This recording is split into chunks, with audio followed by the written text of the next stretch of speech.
The first book of Moses, called Genesis. In the beginning God created the heavens and the earth.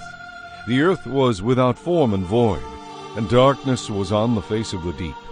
And the Spirit of God was hovering over the face of the waters. Then God said, "Let there be light," and there was light. And God saw the light that it was good, and God divided the light from the darkness. God called the light day, and the darkness he called night. So the evening and the morning were the first day. Then God said, "Let there be a firmament in the midst of the waters, and let it divide the waters from the waters." Thus God made the firmament, and divided the waters which were under the firmament from the waters which were above the firmament. And it was so. And God called the firmament heaven. So the evening and the morning were the second day. Then God said, "Let the waters under the heavens be gathered together into one place, and let the dry land appear." And it was so. And God called the dry land earth, and the gathering together of the waters he called seas. And God saw that it was good. Then God said, "Let the earth bring forth grass, the herb that yields seed, and the fruit tree that yields fruit according to its kind, whose seed is in itself, on the earth." And it was so. And the earth brought forth grass, the herb that yields seed according to its kind, and the tree that yields fruit, whose seed is in itself according to its kind. And God saw that it was good. So the evening and the morning were the third day. Then God said, "Let there be lights in the firmament of the heavens to divide the day from the night, and let them be for signs and seasons, and for days and years. And let them be for lights in the firmament of the heavens, to give light on the earth." And it was so. Then God made two great lights, the greater light to rule the day, and the lesser light to rule the night. He made the stars also. God set them in the firmament of the heavens to give light on the earth, and to rule over the day and over the night, and to divide the light from the darkness. And God saw that it was good. So the evening and the morning were the fourth day.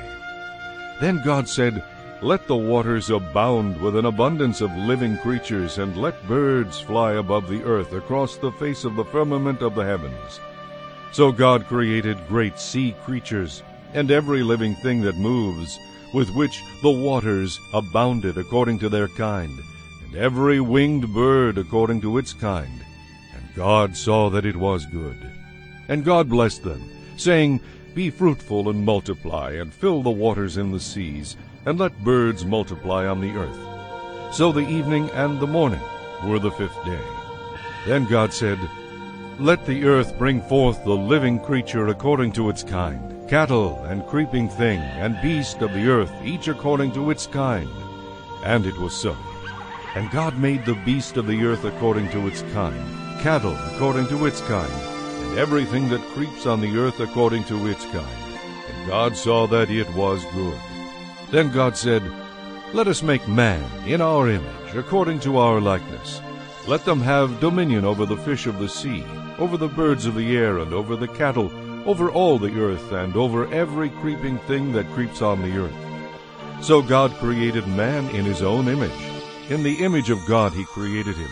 Male and female he created them. Then God blessed them, and God said to them, "Be fruitful and multiply, fill the earth and subdue it.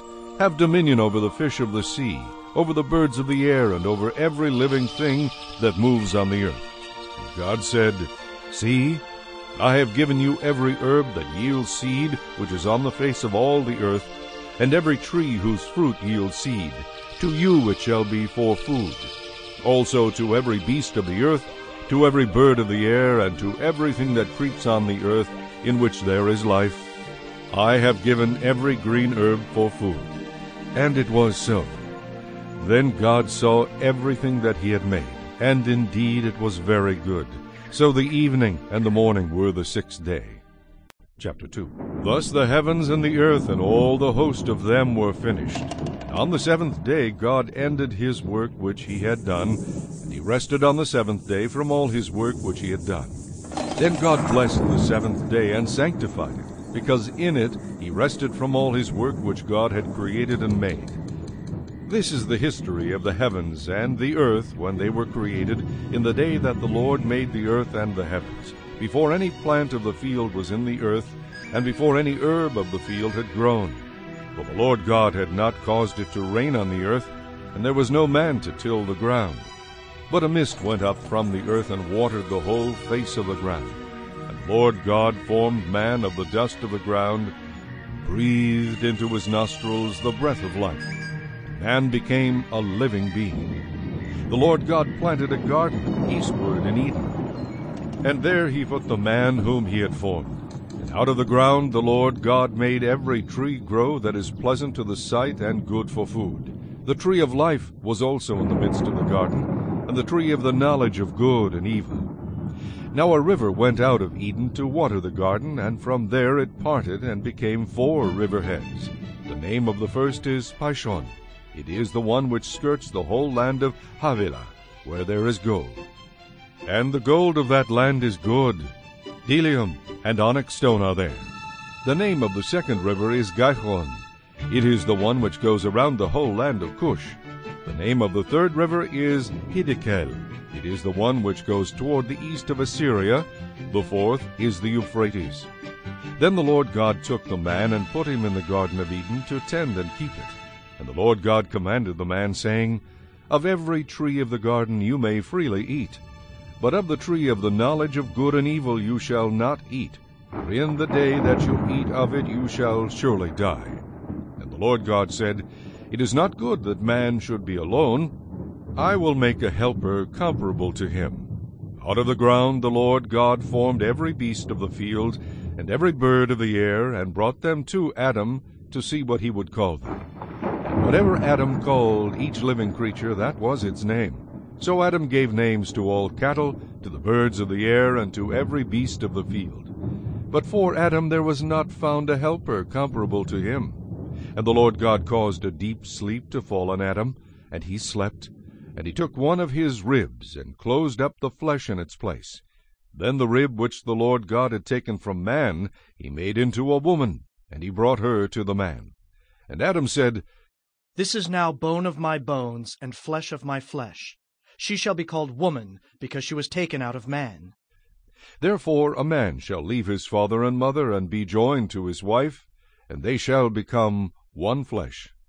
And they were both naked, the man and his wife, and were not ashamed. Chapter 3.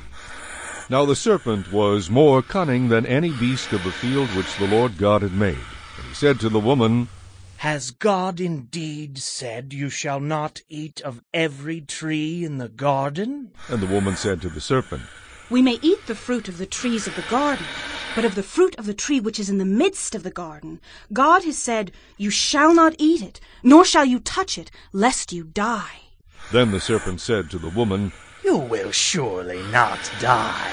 For God knows that in the day you eat of it your eyes will be opened, and you will be like God, knowing good and evil. So when the woman saw that the tree was good for food, that it was pleasant to the eyes, and a tree desirable to make one wise, she took of its fruit and ate. She also gave to her husband with her, and he ate. Then the eyes of both of them were opened, and they knew that they were naked, and they sewed fig leaves together, and made themselves coverings. And they heard the sound of the Lord walking in the garden in the cool of the day. And Adam and his wife hid themselves from the presence of the Lord God among the trees of the garden. Then the Lord God called to Adam and said to him, Where are you? So he said, I heard your voice in the garden, and I was afraid because I was naked, and I hid myself. And he said, Who told you that you were naked? Have you eaten from the tree of which I commanded you that you should not eat? Then the man said, The woman whom you gave to be with me, she gave me of the tree, and I ate.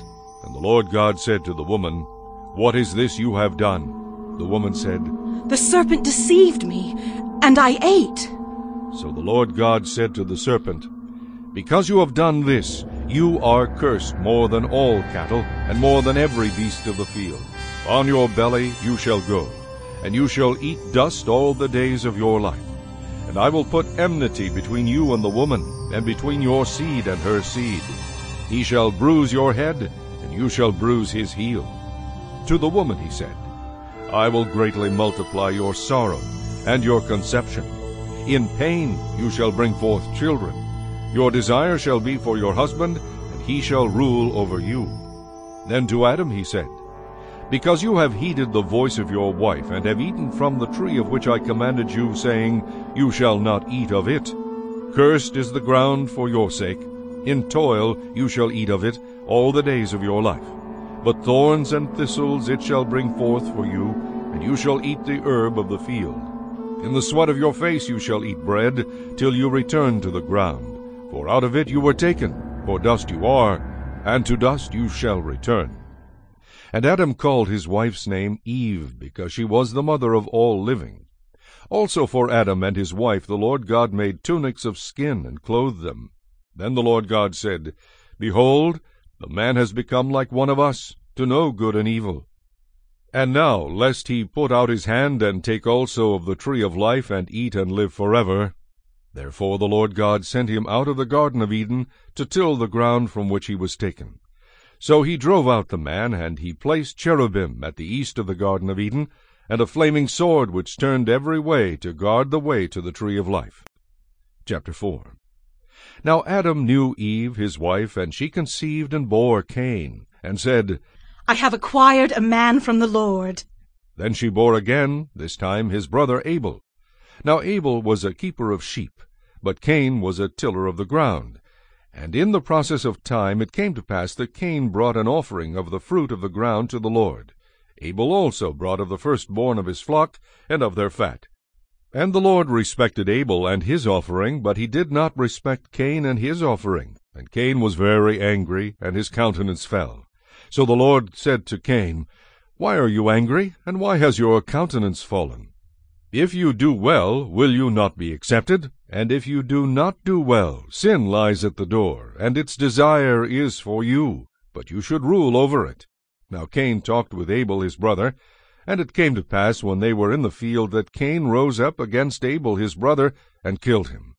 Then the Lord said to Cain, Where is Abel your brother? He said, I do not know.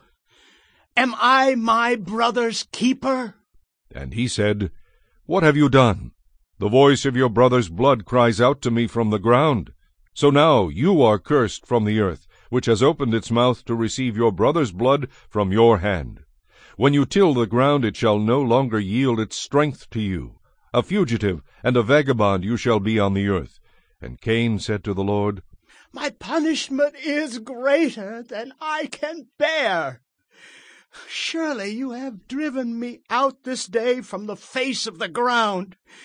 I shall be hidden from your face. I shall be a fugitive and a vagabond on the earth, and it will happen that anyone who finds me will kill me. And the Lord said to him, Therefore whoever kills Cain, vengeance shall be taken on him sevenfold. And the Lord set a mark on Cain, lest anyone finding him should kill him. Then Cain went out from the presence of the Lord, and dwelt in the land of Nod on the east of Eden. And Cain knew his wife, and she conceived and bore Enoch.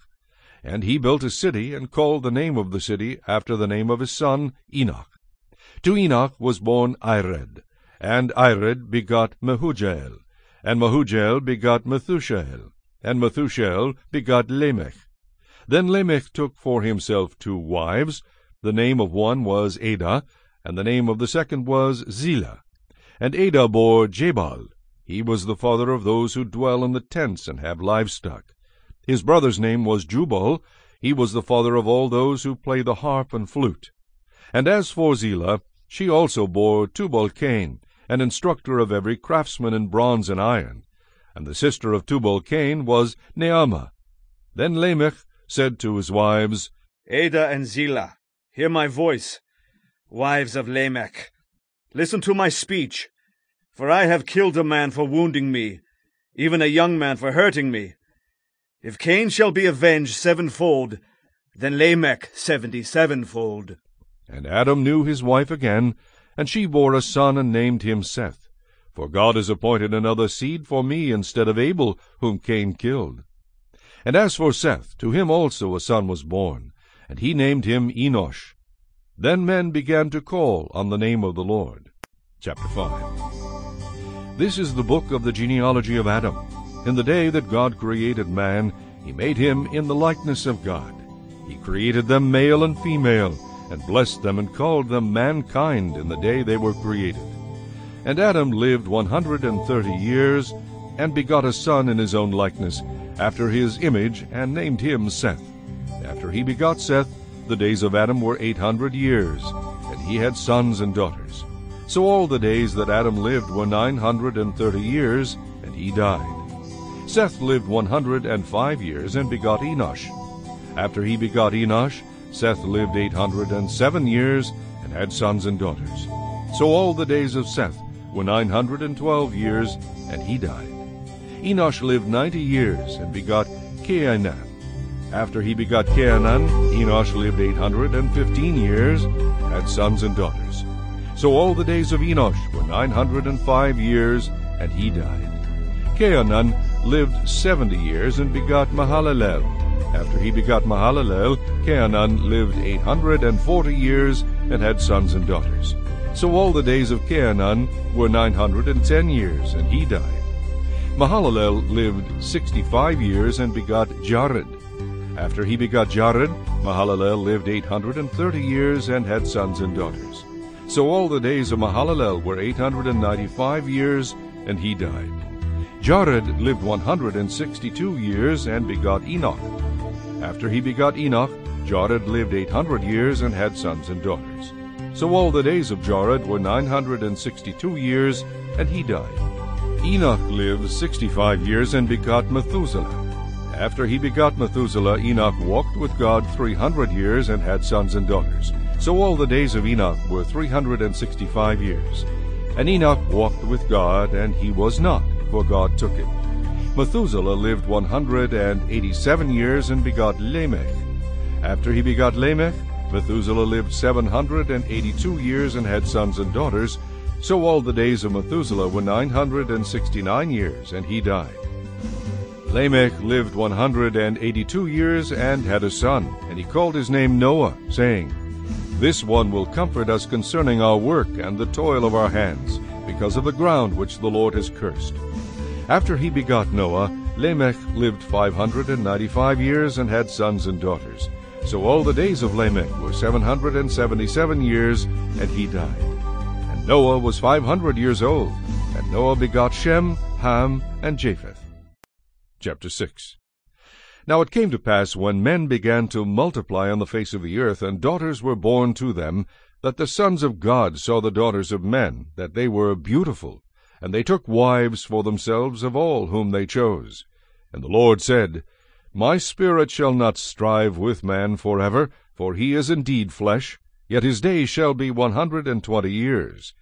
There were giants on the earth in those days, and also afterward, when the sons of God came into the daughters of men, and they bore children to them. Those were the mighty men who were of old, men of renown.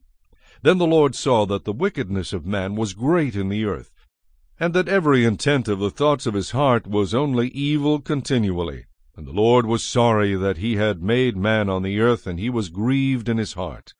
So the Lord said, I will destroy man whom I have created from the face of the earth, both man and beast, creeping thing and birds of the air, for I am sorry that I have made them.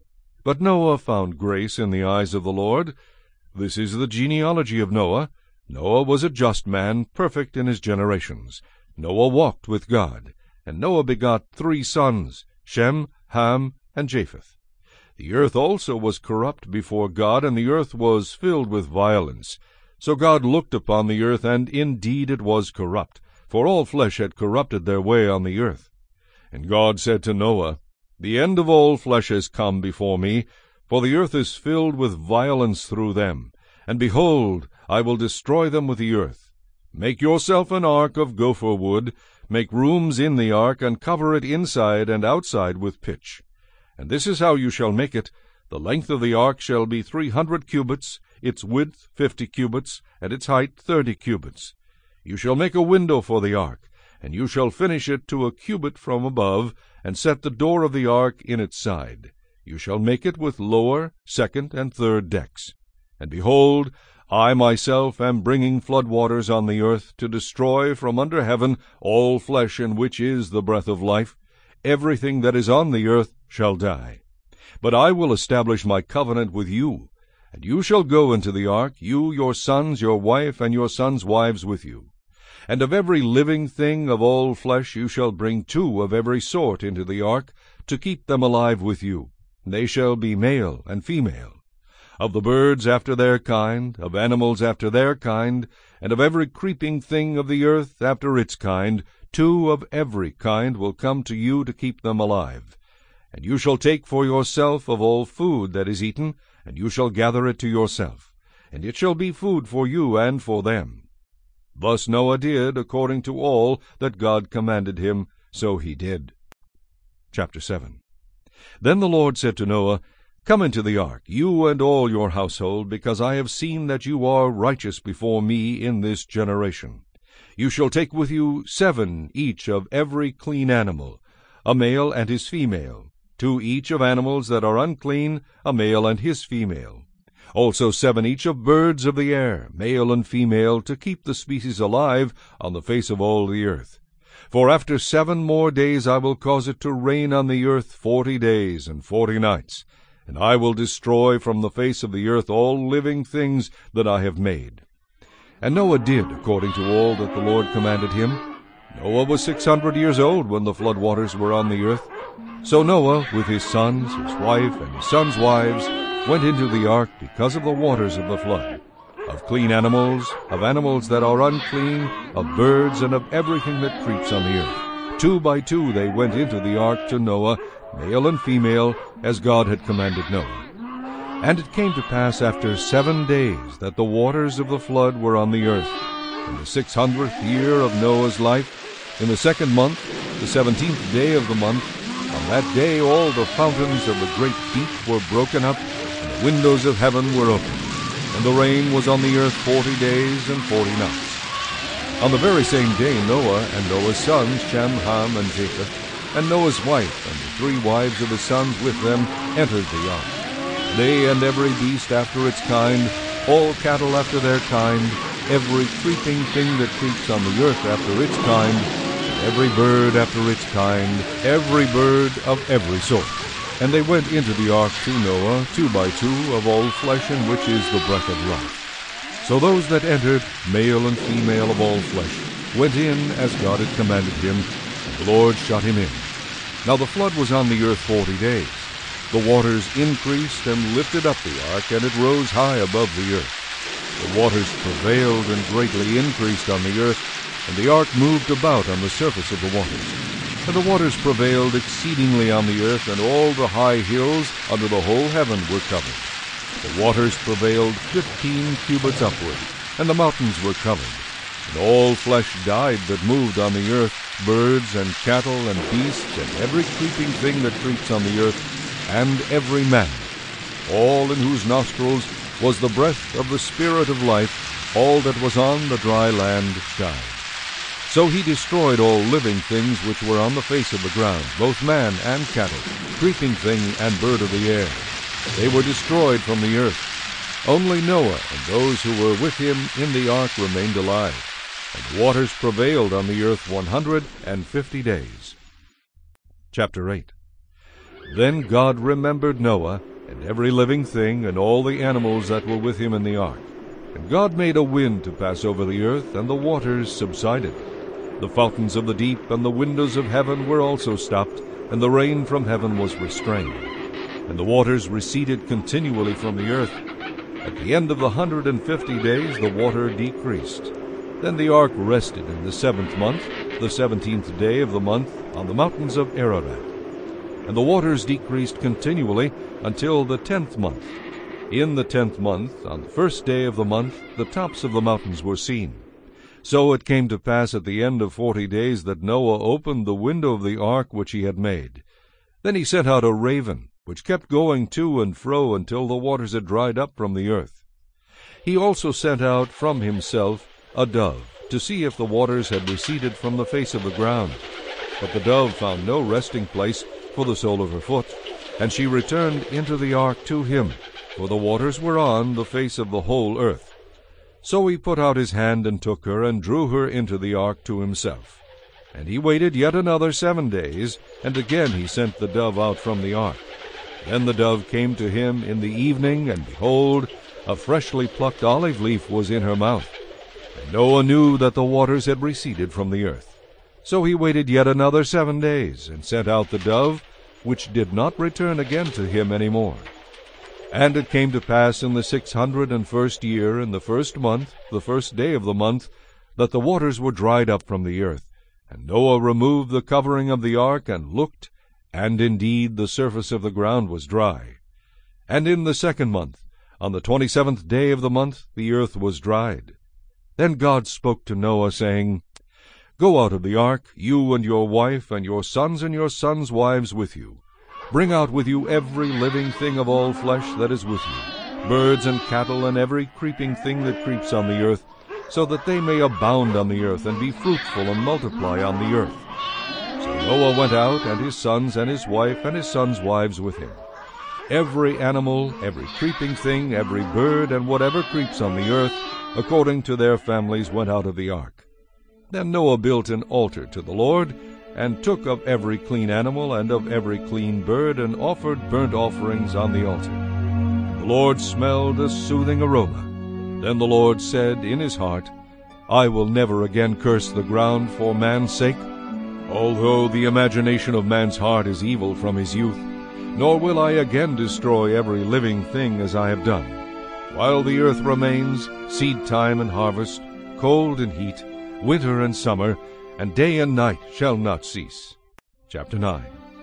So God blessed Noah and his sons, and said to them, Be fruitful and multiply, and fill the earth. And the fear of you and the dread of you shall be on every beast of the earth, on every bird of the air, and on all that move on the earth, and on all the fish of the sea. They are given into your hand. Every moving thing that lives shall be food for you. I have given you all things, even as the green herbs. But you shall not eat flesh with its life, that is, its blood. Surely for your lifeblood I will demand a reckoning. From the hand of every beast I will require it, and from the hand of man. From the hand of every man's brother I will require the life of man. Whoever sheds man's blood, by man his blood shall be shed. For in the image of God he made man. And as for you, be fruitful and multiply, bring forth abundantly in the earth, and multiply in it. Then God spoke to Noah and to his sons with him, saying, And as for me, behold, I establish my covenant with you, and with your descendants after you, and with every living creature that is with you, the birds, the cattle, and every beast of the earth with you, of all that go out of the ark, every beast of the earth. Thus I establish my covenant with you. Never again shall all flesh be cut off by the waters of the flood.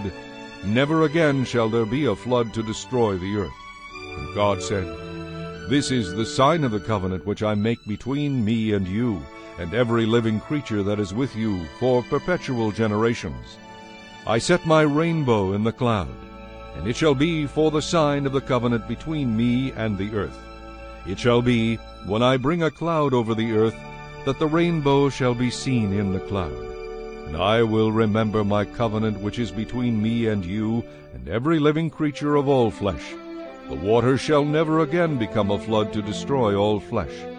The rainbow shall be in the cloud, and I will look on it to remember the everlasting covenant between God and every living creature of all flesh that is on the earth. And God said to Noah, This is the sign of the covenant which I have established between me and all flesh that is on the earth. Now the sons of Noah who went out of the ark were Shem, Ham, and Japheth. And Ham was the father of Canaan. These three were the sons of Noah, and from these the whole earth was populated. And Noah began to be a farmer, and he planted a vineyard. Then he drank of the wine, and was drunk, and became uncovered in his tent. And Ham, the father of Canaan, saw the nakedness of his father, and told his two brothers outside. But Shem and Japheth took a garment, laid it on both their shoulders, and went backward, and covered the nakedness of their father. Their faces were turned away, and they did not see their father's nakedness. So Noah awoke from his wine, and knew what his younger son had done to him. Then he said, Cursed be Canaan! A servant of servants he shall be to his brethren. And he said, Blessed be the Lord, the God of Shem, and may Canaan be his servant. May God enlarge Japheth, and may he dwell in the tents of Shem, and may Canaan be his servant. And Noah lived after the flood 350 years. So all the days of Noah were 950 years, and he died. Chapter 10.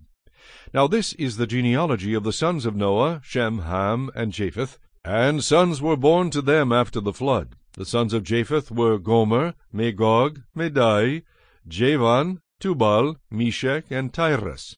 The sons of Gomer were Ashkenaz, Riphath, and Togarmah. The sons of Javan were Elisha, Tarshish, Kittim, and Dodanim. From these the coastland peoples of the Gentiles were separated into their lands, every one according to his language, according to their families, into their nations. The sons of Ham were Cush, Mizraim, Put, and Canaan. The sons of Cush were Seba, Havilah, Sabta, Reamah, and Sabteka. And the sons of Reamah were Sheba and Dedan. Cush begot Nimrod. He began to be a mighty one on the earth. He was a mighty hunter before the Lord. Therefore it is said, like Nimrod, the mighty hunter before the Lord. And the beginning of his kingdom was Babel, Erech, Akkad, and Calneh, in the land of Shinar. From that land he went to Assyria, and built Nineveh, Rehoboth-ir, Calah, and Resen between Nineveh and Calah, that is, the principal city. Mizraim begot Ludim, Anamim, Lehabim, Naphtuhim, Pathrusim, and Casluhim, from whom came the Philistines and Caphtorim. Canaan begot Sidon, his firstborn, and Heth, the Jebusite, the Amorite, and the Girgashite, the Hivite, the Archite, and the Sinite, the Arvadite, the Zemarite, and the Hamathite. Afterward the families of the Canaanites were dispersed. And the border of the Canaanites was from Sidon as you go toward Gerar, as far as Gaza, then as you go toward Sodom, Gomorrah, Admah, and Zeboim, as far as Lasha. These were the sons of Ham, according to their families, according to their languages, in their lands and in their nations. And children were born also to Shem, the father of the children of Eber, the brother of Japheth the elder. The sons of Shem were Elam, Ashur, Arphaxad, Lud, and Aram. The sons of Aram were Uz, Hul, Ether, and Mush. Arphaxad begot Selah, and Selah begot Eber. To Eber were born 2 sons. The name of one was Peleg, for in his days the earth was divided, and his brother's name was Joktan. Joktan begot Almodad, Sheleph, Hazar-Meveth, Jirah, Hadoram, Uzal, Dikla, Obal, Abimael, Sheba, Ophir, Havilah, and Jobab. All these were the sons of Joktan. And their dwelling place was from Misha as you go toward Sephar, the mountain of the east. These were the sons of Shem according to their families, according to their languages, in their lands according to their nations. These were the families of the sons of Noah, according to their generations, in their nations. And from these the nations were divided on the earth after the flood. Chapter 11. Now the whole earth had one language and one speech. And it came to pass, as they journeyed from the east, that they found a plain in the land of Shinar, and they dwelt there. Then they said to one another, Come, let us make bricks and bake them thoroughly. They had brick for stone, and they had asphalt for mortar. And they said, Come, let us build ourselves a city and a tower whose top is in the heavens. Let us make a name for ourselves, lest we be scattered abroad over the face of the whole earth. But the Lord came down to see the city and the tower which the sons of men had built. And the Lord said, Indeed, the people are one, and they all have one language, and this is what they begin to do. Now nothing that they propose to do will be withheld from them. Come, let us go down, and there confuse their language, that they may not understand one another's speech. So the Lord scattered them abroad from there over the face of all the earth, and they ceased building the city. Therefore its name is called Babel, because there the Lord confused the language of all the earth, and from there the Lord scattered them abroad over the face of all the earth. This is the genealogy of Shem. Shem was 100 years old, and begot Arphaxad 2 years after the flood. After he begot Arphaxad, Shem lived 500 years, and begot sons and daughters. Arphaxad lived 35 years, and begot Selah. After he begot Selah, Arphaxad lived 403 years, and begot sons and daughters. Selah lived 30 years, and begot Eber. After he begot Eber, Selah lived 403 years, and begot sons and daughters. Eber lived 34 years, and begot Peleg. After he begot Peleg, Eber lived 430 years, and begot sons and daughters. Peleg lived 30 years, and begot Reu. After he begot Reu, Peleg lived 209 years, and begot sons and daughters. Reu lived 32 years, and begot Serug. After he begot Serug, Reu lived 207 years, and begot sons and daughters. Serug lived 30 years, and begot Nahor. After he begot Nahor, Serug lived 200 years, and begot sons and daughters. Nahor lived 29 years, and begot Terah. After he begot Terah, Nahor lived 119 years, and begot sons and daughters. Now Terah lived 70 years, and begot Abram, Nahor, and Haran. This is the genealogy of Terah. Terah begot Abram, Nahor, and Haran. Haran begot Lot. And Haran died before his father Terah in his native land, in Ur of the Chaldeans. Then Abram and Nahor took wives. The name of was Sarai. Wife Milcah, the daughter of Haran, from Milcah, and the father of Iscah. But Sarai was had no child. And his son Abram and his grandson Lot, the son of Haran, and his daughter-in-law Sarai, his son Abram's wife, and they went out with them from Ur of the Chaldeans to go to the land of Canaan, and they came to Haran and dwelt there. So the days of Terah were 205 years, and Terah died in Haran. Chapter 12. Now the Lord had said to Abram, Get out of your country, from your family, and from your father's house, to a land that I will show you. I will make you a great nation. I will bless you and make your name great, and you shall be a blessing. I will bless those who bless you, and I will curse him who curses you. And in you all the families of the earth shall be blessed. So Abram departed as the Lord had spoken to him, and Lot went with him. And Abram was 75 years old when he departed from Haran. Then Abram took Sarai his wife, and Lot his brother's son, and all their possessions that they had gathered, and the people whom they had acquired in Haran, and they departed to go to the land of Canaan. So they came to the land of Canaan. Abram passed through the land to the place of Shechem, as far as the terebinth tree of Moreh, and the Canaanites were then in the land. Then the Lord appeared to Abram and said, To your descendants I will give this land. And there he built an altar to the Lord who had appeared to him. And he moved from there to the mountain east of Bethel, and he pitched his tent with Bethel on the west and Ai on the east. There he built an altar to the Lord, and called on the name of the Lord. So Abram journeyed, going on still toward the south. Now there was a famine in the land, and Abram went down to Egypt to dwell there, for the famine was severe in the land. And it came to pass, when he was close to entering Egypt, that he said to Sarai his wife, Indeed, I know that you are a woman of beautiful countenance. Therefore it will happen, when the Egyptians see you, that they will say, This is his wife, and they will kill me, but they will let you live. Please say you are my sister, that it may be well with me for your sake, and that I may live because of you. So it was, when Abram came into Egypt, that the Egyptians saw the woman, that she was very beautiful. The princes of Pharaoh also saw her, and commended her to Pharaoh. And the woman was taken to Pharaoh's house. He treated Abram well for her sake. He had sheep, oxen, male donkeys, male and female servants, female donkeys, and camels. But the Lord plagued Pharaoh and his house with great plagues because of Sarai, Abram's wife. And Pharaoh called Abram and said, What is this you have done to me?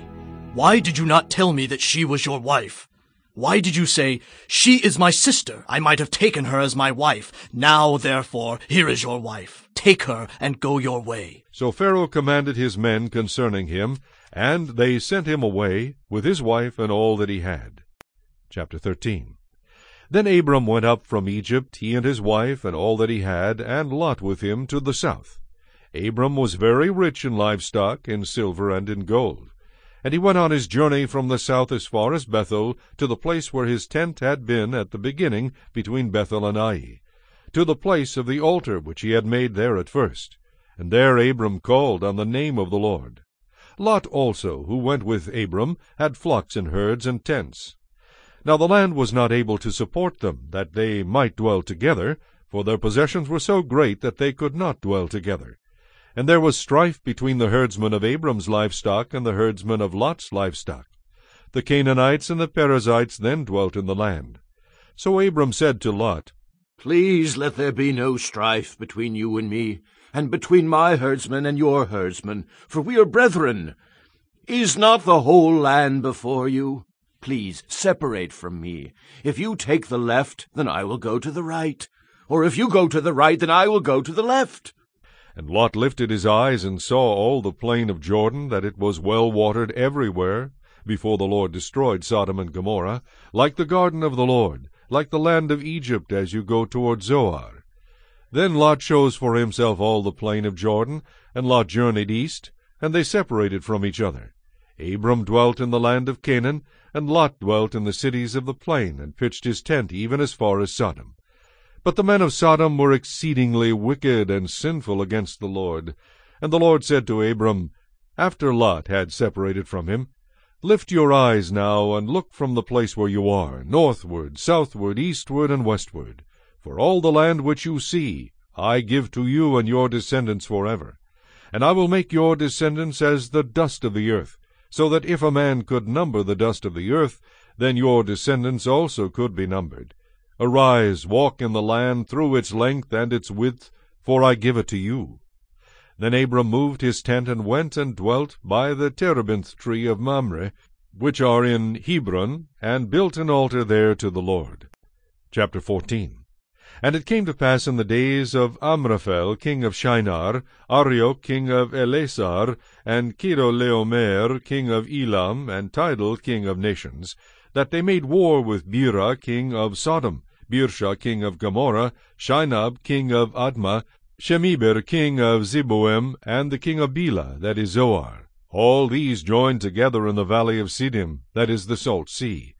12 years they served Chedorlaomer, and in the 13th year they rebelled. In the 14th year Chedorlaomer and the kings that were with him came and attacked the Rephaim in Ashtaroth Karnaim, the Zuzim in Ham, the Emim in Sheva Kiriathaim, and the Horites in their mountain of Seir, as far as El Paran, which is by the wilderness. Then they turned back and came to En-Mishpat, that is Kadesh, and attacked all the country of the Amalekites, and also the Amorites, who dwelt in Hazezon Tamar. And the king of Sodom, the king of Gomorrah, the king of Admah, the king of Zeboim, and the king of Bela, that is Zoar, went out and joined together in battle in the valley of Siddim, against Chedorlaomer, king of Elam, Tidal king of nations, Amraphel king of Shinar, and Arioch king of Elasar, 4 kings against 5. Now the valley of Siddim was full of asphalt pits, and the kings of Sodom and Gomorrah fled. Some fell there, and the remainder fled to the mountains. Then they took all the goods of Sodom and Gomorrah, and all their provisions, and went their way. They also took Lot, Abram's brother's son, who dwelt in Sodom, and his goods, and departed. Then one who had escaped came and told Abram the Hebrew, for he dwelt by the terebinth trees of Mamre the Amorite, brother of Eshcol, and brother of Aner, and they were allies with Abram. Now when Abram heard that his brother was taken captive, he armed his 318 trained servants who were born in his own house, and went in pursuit as far as Dan.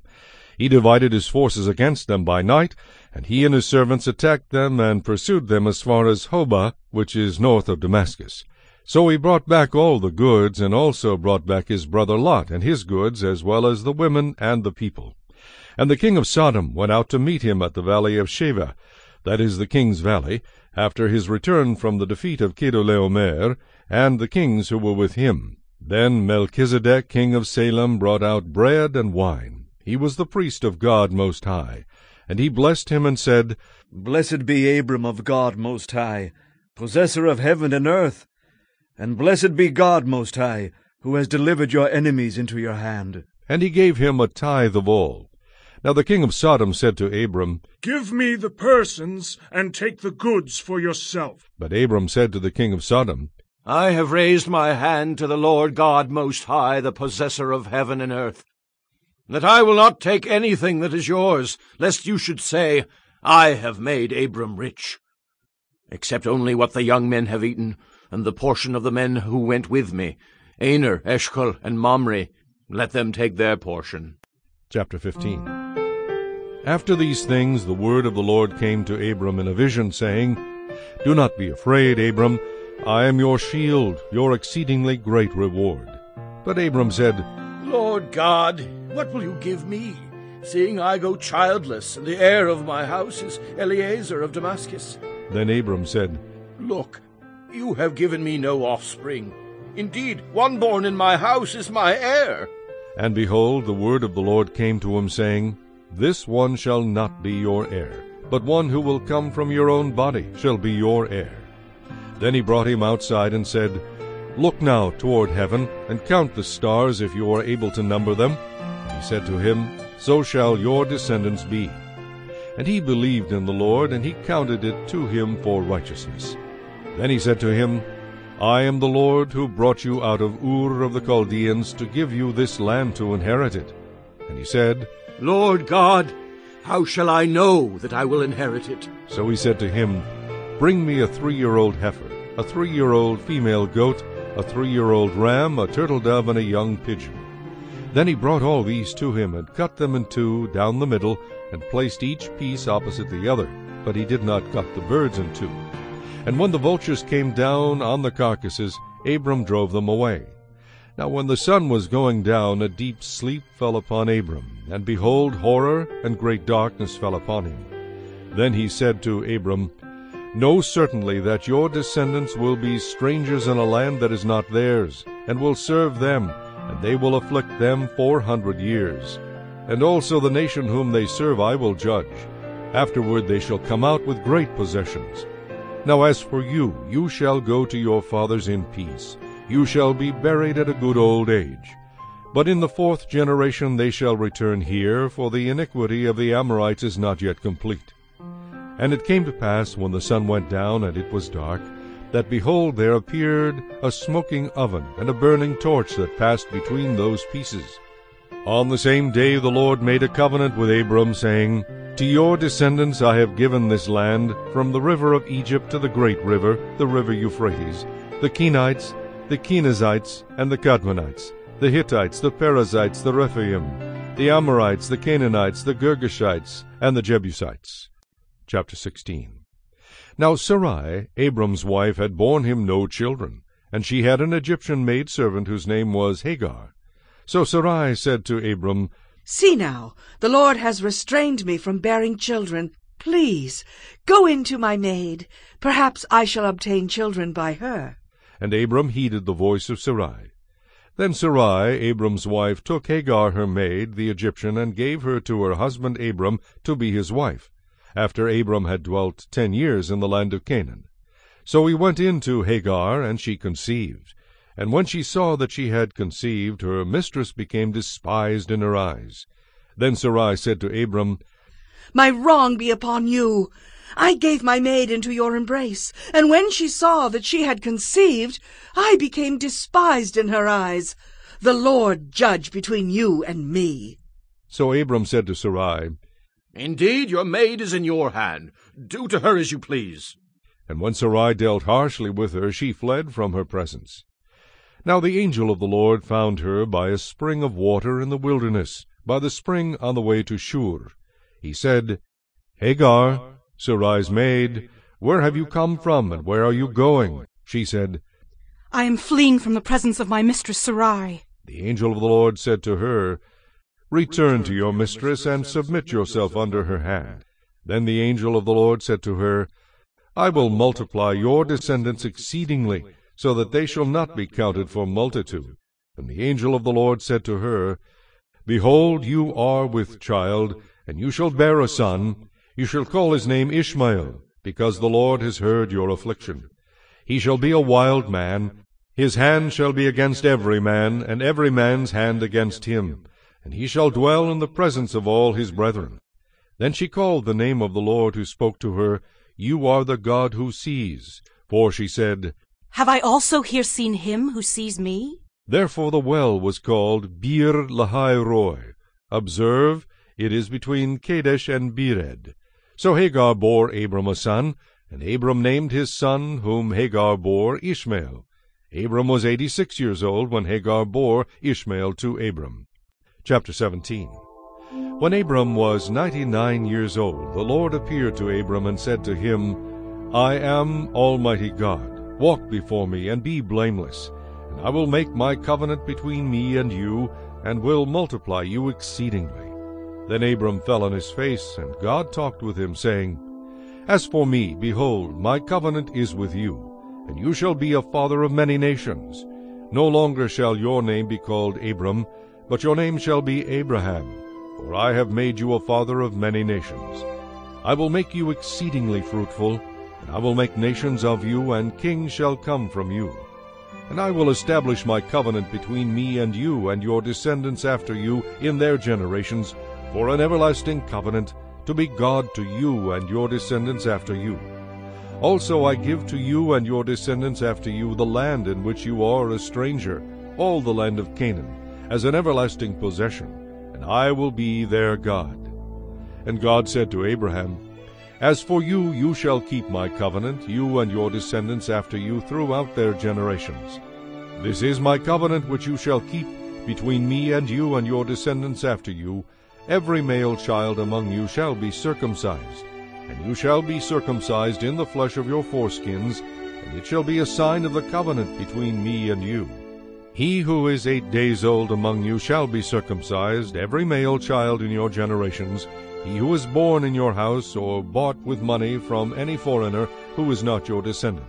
He who is born in your house, and he who is bought with your money must be circumcised, and my covenant shall be in your flesh for an everlasting covenant. And the uncircumcised male child who is not circumcised in the flesh of his foreskin, that person shall be cut off from his people. He has broken my covenant. Then God said to Abraham, As for Sarai your wife, you shall not call her name Sarai, but Sarah shall be her name. And I will bless her, and also give you a son by her. Then I will bless her, and she shall be a mother of nations. Kings of peoples shall be from her. Then Abraham fell on his face and laughed, and said in his heart, Shall a child be born to a man who is 100 years old? And shall Sarah, who is 90 years old, bear a child? And Abraham said to God, Oh, that Ishmael might live before you. Then God said, No, Sarah your wife shall bear you a son, and you shall call his name Isaac. I will establish my covenant with him for an everlasting covenant, and with his descendants after him. And as for Ishmael, I have heard you. Behold, I have blessed him, and will make him fruitful, and will multiply him exceedingly. He shall beget 12 princes, and I will make him a great nation. But my covenant I will establish with Isaac, whom Sarah shall bear to you at this set time next year. Then he finished talking with him, and God went up from Abraham. So Abraham took Ishmael, his son, all who were born in his house, and all who were bought with his money, every male among the men of Abraham's house, and circumcised the flesh of their foreskins that very same day, as God had said to him. Abraham was 99 years old when he was circumcised in the flesh of his foreskin. And Ishmael his son was 13 years old when he was circumcised in the flesh of his foreskin.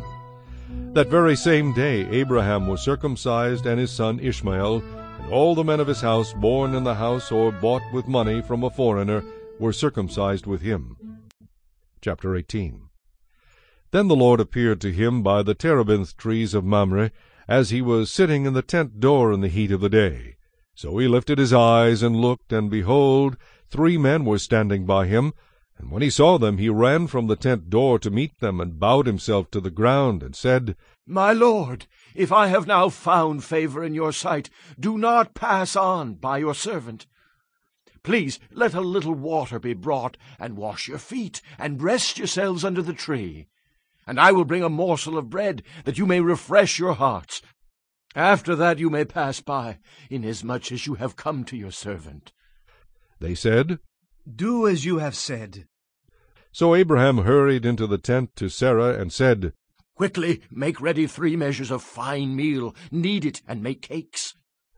And Abraham ran to the herd, took a tender and good calf, gave it to a young man, and he hastened to prepare it. So he took butter and milk, and the calf which he had prepared, and set it before them, and he stood by them under the tree as they ate.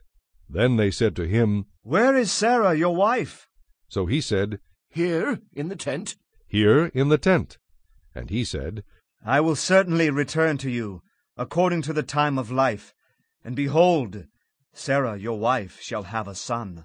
Sarah was listening in the tent door which was behind him. Now Abraham and Sarah were old, well advanced in age, and Sarah had passed the age of childbearing. Therefore Sarah laughed within herself, saying, After I have grown old, shall I have pleasure, my Lord being old also? And the Lord said to Abraham, Why did Sarah laugh, saying, Shall I surely bear a child, since I am old? Is anything too hard for the Lord? At the appointed time I will return to you according to the time of life, and Sarah shall have a son. But Sarah denied it, saying, I did not laugh. For she was afraid. And he said, No, but you did laugh. Then the men rose from there and looked toward Sodom, and Abraham went with them to send them on the way. And the Lord said, Shall I hide from Abraham what I am doing? Since Abraham shall surely become a great and mighty nation, and all the nations of the earth shall be blessed in him. For I have known him, in order that he may command his children and his household after him, that they keep the way of the Lord, to do righteousness and justice, that the Lord may bring to Abraham what he has spoken to him. And the Lord said, Because the outcry against Sodom and Gomorrah is great, and because their sin is very grave, I will go down now and see whether they have done altogether according to the outcry against it that has come to me, and if not, I will know. Then the men turned away from there and went toward Sodom, but Abraham still stood before the Lord. And Abraham came near and said, Would you also destroy the righteous with the wicked? Suppose there were 50 righteous within the city. Would you also destroy the place, and not spare it for the 50 righteous that were in it? Far be it from you to do such a thing as this, to slay the righteous with the wicked, so that the righteous should be as the wicked. Far be it from you. Shall not the judge of all the earth do right? So the Lord said, If I find in Sodom 50 righteous within the city, then I will spare all the place for their sakes. Then Abraham answered and said, Indeed, now, I, who am but dust and ashes, have taken it upon myself to speak to the Lord. Suppose there were 5 less than the 50 righteous. Would you destroy all of the city for lack of 5? So he said, If I find there 45, I will not destroy it. And he spoke to him yet again and said, Suppose there should be 40 found there. So he said, I will not do it for the sake of 40. Then he said, Let not the Lord be angry, and I will speak. Suppose 30 should be found there. So he said, I will not do it if I find 30 there. And he said, Indeed, now I have taken it upon myself to speak to the Lord. Suppose 20 should be found there. So he said, I will not destroy it for the sake of 20. Then he said, Let not the Lord be angry, and I will speak but once more. Suppose 10 should be found there. And he said, I will not destroy it for the sake of 10. So the Lord went his way as soon as he had finished speaking with Abraham, and Abraham returned to his place. Chapter 19. Now the 2 angels came to Sodom in the evening, and Lot was sitting in the gate of Sodom. When Lot saw them, he rose to meet them, and he bowed himself with his face toward the ground. And he said, Hear now, my lords. Please turn into your servant's house and spend the night and wash your feet.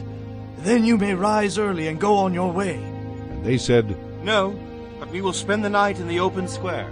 But he insisted strongly, so they turned in to him and entered his house. Then he made them a feast and baked unleavened bread, and they ate. Now before they lay down, the men of the city, the men of Sodom, both old and young, all the people from every quarter, surrounded the house. And they called to Lot and said to him, Where are the men who came to you tonight? Bring them out to us, that we may know them carnally. So Lot went out to them through the doorway, shut the door behind him, and said, Please, my brethren, do not do so wickedly. See now, I have 2 daughters who have not known a man. Please, let me bring them out to you, and you may do to them as you wish. Only do nothing to these men, since this is the reason they have come under the shadow of my roof." And they said, Stand back! Then they said, This one came in to stay here, and he keeps acting as a judge.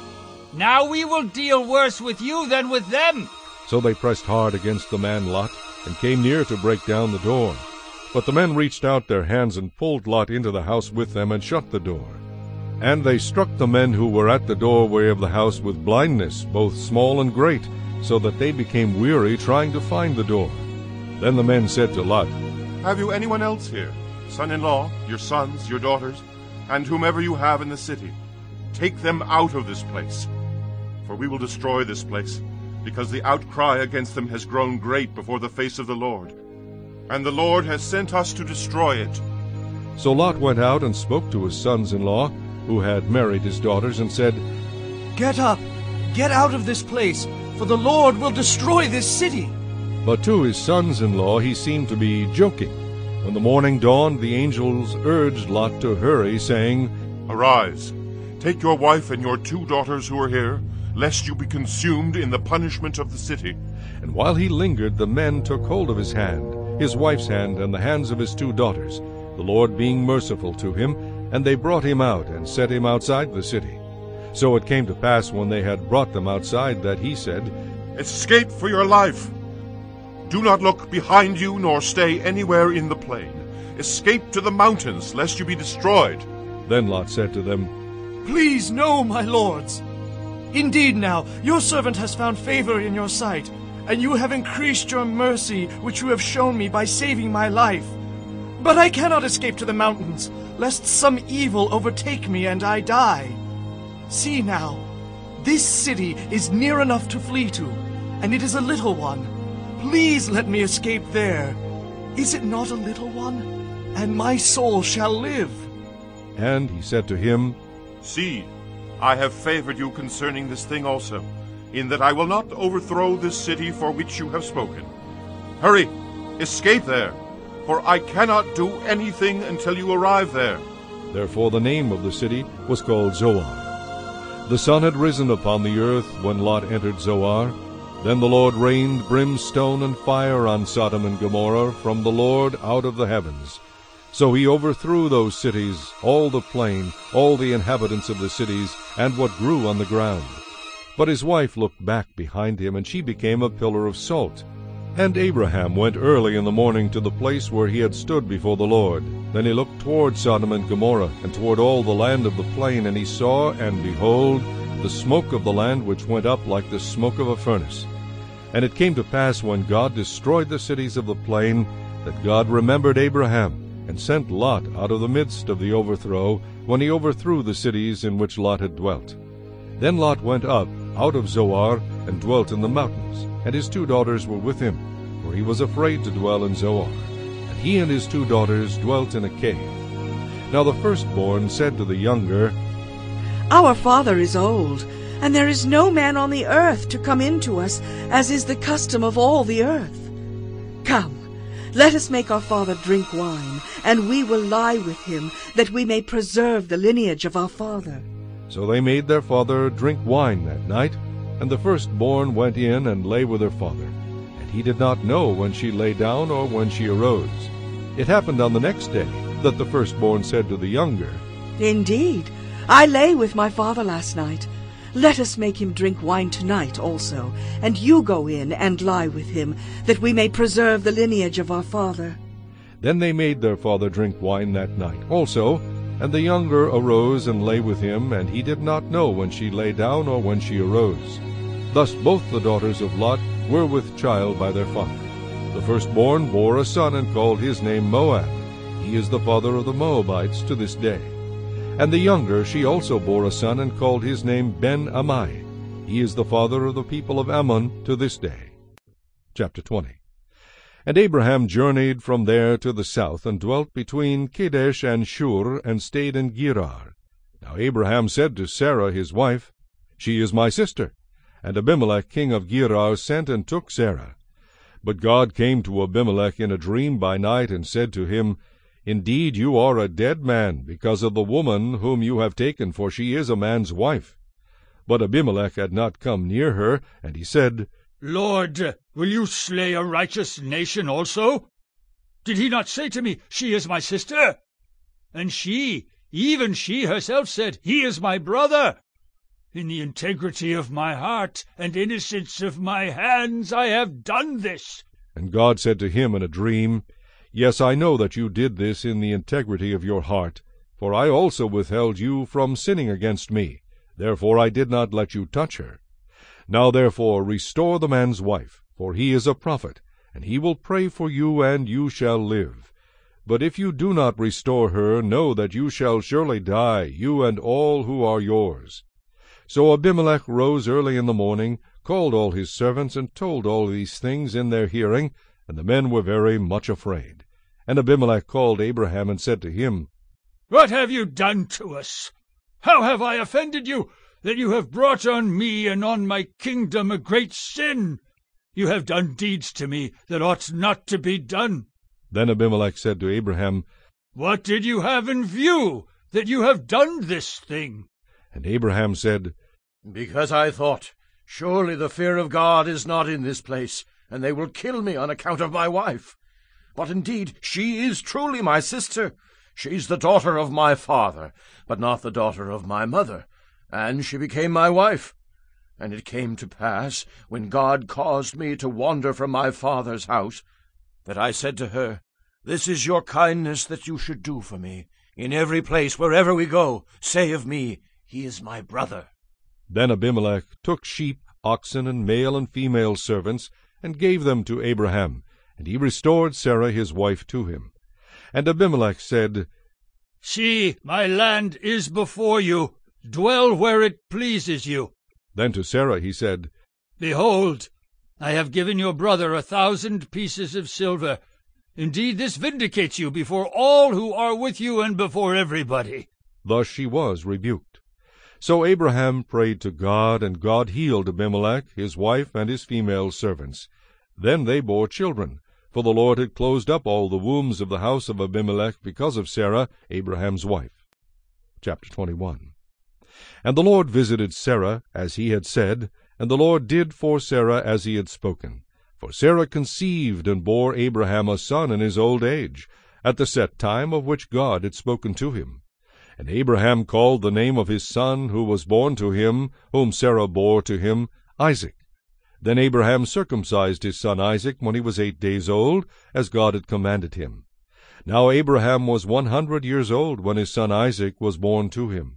And Sarah said, God has made me laugh, and all who hear will laugh with me. She also said, Who would have said to Abraham that Sarah would nurse children? For I have borne him a son in his old age. So the child grew and was weaned. And Abraham made a great feast on the same day that Isaac was weaned. And Sarah saw the son of Hagar, the Egyptian, whom she had borne to Abraham, scoffing. Therefore she said to Abraham, Cast out this bondswoman and her son, for the son of this bondswoman shall not be heir with my son, namely with Isaac. And the matter was very displeasing in Abraham's sight because of his son. But God said to Abraham, Do not let it be displeasing in your sight because of the lad or because of your bondwoman. Whatever Sarah has said to you, listen to her voice, for in Isaac your seed shall be called. Yet I will also make a nation of the son of the bondwoman, because he is your seed. So Abraham rose early in the morning, and took bread and a skin of water, and putting it on her shoulder, he gave it and the boy to Hagar, and sent her away. Then she departed and wandered in the wilderness of Beersheba. And the water in the skin was used up, and she placed the boy under one of the shrubs. Then she went and sat across from him at a distance of about a bowshot, for she said to herself, Let me not see the death of the boy. So she sat opposite him, and lifted her voice and wept. And God heard the voice of the lad. Then the angel of God called to Hagar out of heaven, and said to her, What ails you, Hagar? Fear not, for God has heard the voice of the lad where he is. Arise, lift up the lad, and hold him with your hand, for I will make him a great nation. Then God opened her eyes, and she saw a well of water. And she went and filled the skin with water, and gave the lad a drink. So God was with the lad, and he grew and dwelt in the wilderness, and became an archer. He dwelt in the wilderness of Paran, and his mother took a wife for him from the land of Egypt. And it came to pass at that time that Abimelech and Phicol, the commander of his army, spoke to Abraham, saying, God is with you in all that you do. Now therefore swear to me by God that you will not deal falsely with me, with my offspring, or with my posterity, but that according to the kindness that I have done to you, you will do to me, and to the land in which you have dwelt. And Abraham said, I will swear. Then Abraham rebuked Abimelech because of a well of water which Abimelech's servants had seized. And Abimelech said, I do not know who has done this thing. You did not tell me, nor had I heard of it until today. So Abraham took sheep and oxen, and gave them to Abimelech, and the two of them made a covenant. And Abraham set 7 ewe lambs of the flock by themselves. Then Abimelech asked Abraham, What is the meaning of these 7 ewe lambs which you have set by themselves? And he said, You will take these 7 ewe lambs from my hand, that they may be my witness that I have dug this well. Therefore he called that place Beersheba, because the two of them swore an oath there. Thus they made a covenant at Beersheba. So Abimelech rose with Phicol, the commander of his army, and they returned to the land of the Philistines. Then Abraham planted a tamarisk tree in Beersheba, and there called on the name of the Lord, the everlasting God. And Abraham stayed in the land of the Philistines many days. Chapter 22. Now it came to pass after these things that God tested Abraham and said to him, Abraham, and he said, Here I am. Then he said, Take now your son, your only son Isaac, whom you love, and go to the land of Moriah, and offer him there as a burnt offering on one of the mountains of which I shall tell you. So Abraham rose early in the morning, and saddled his donkey, and took 2 of his young men with him, and Isaac his son. And he split the wood for the burnt offering, and arose and went to the place of which God had told him. Then on the 3rd day Abraham lifted his eyes, and saw the place afar off. And Abraham said to his young men, Stay here with the donkey. The lad and I will go yonder and worship, and we will come back to you. So Abraham took the wood of the burnt offering, and laid it on Isaac his son. And he took the fire in his hand, and a knife, and the 2 of them went together. But Isaac spoke to Abraham his father, and said, My father. And he said, Here I am, my son. Then he said, Look, the fire and the wood, but where is the lamb for the burnt offering? And Abraham said, My son, God will provide for himself the lamb for a burnt offering. So the 2 of them went together. Then they came to the place of which God had told him. And Abraham built an altar there, and placed the wood in order. And he bound Isaac his son, and laid him on the altar upon the wood. And Abraham stretched out his hand, and took the knife to slay his son. But the angel of the Lord called to him from heaven, and said, Abraham, Abraham. So he said, Here I am. And he said, Do not lay your hand on the lad, or do anything to him, for now I know that you fear God, since you have not withheld your son, your only son, from me. Then Abraham lifted his eyes and looked, and there behind him was a ram caught in a thicket by its horns. So Abraham went and took the ram, and offered it up for a burnt offering instead of his son. And Abraham called the name of the place, The Lord will provide, as it is said to this day, In the mount of the Lord it shall be provided.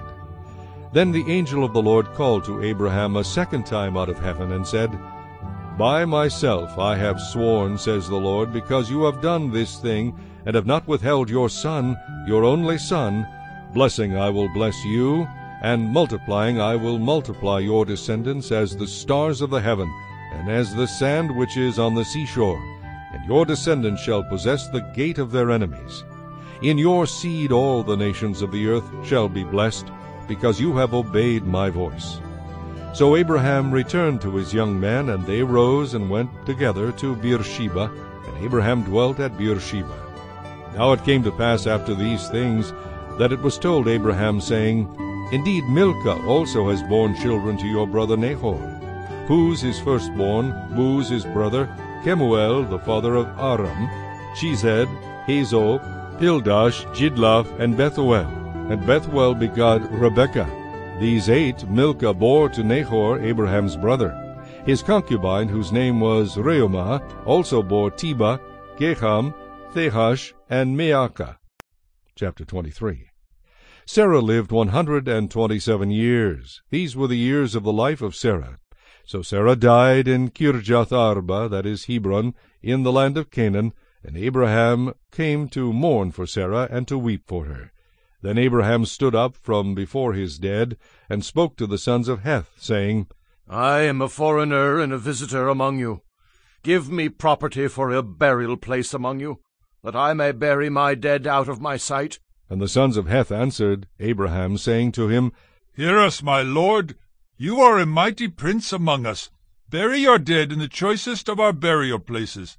None of us will withhold from you his burial place, that you may bury your dead. Then Abraham stood up and bowed himself to the people of the land, the sons of Heth. And he spoke with them, saying, If it is your wish that I bury my dead out of my sight, hear me, and meet with Ephron the son of Zohar for me, that he may give me the cave Machpelah, which he has, which is at the end of his field. Let him give it to me at the full price, as property for a burial place among you. Now Ephron dwelt among the sons of Heth, and Ephron the Hittite answered Abraham in the presence of the sons of Heth, all who entered at the gate of his city, saying, No, my lord, hear me. I give you the field and the cave that is in it. I give it to you in the presence of the sons of my people. I give it to you. Bury your dead. Then Abraham bowed himself down before the people of the land, and he spoke to Ephron in the hearing of the people of the land, saying, If you will give it, please hear me. I will give you money for the field. Take it from me, and I will bury my dead there.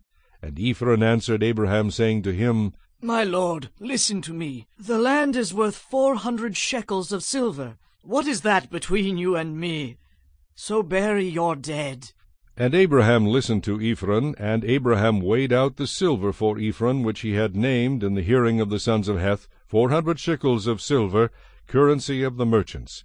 So the field of Ephron, which was in Machpelah, which was before Mamre, the field and the cave which was in it, and all the trees that were in the field, which were within all the surrounding borders, were deeded to Abraham as a possession in the presence of the sons of Heth, before all who went in at the gate of his city. And after this Abraham buried Sarah his wife in the cave of the field of Machpelah before Mamre, that is Hebron, in the land of Canaan. So the field and the cave that is in it were deeded to Abraham by the sons of Heth as property for a burial place. Chapter 24. Now Abraham was old, well advanced in age, and the Lord had blessed Abraham in all things. So Abraham said to the oldest servant of his house, who ruled over all that he had, Please put your hand under my thigh, and I will make you swear by the Lord, the God of heaven and the God of the earth, that you will not take a wife for my son from the daughters of the Canaanites among whom I dwell, but you shall go to my country and to my family, and take a wife for my son Isaac.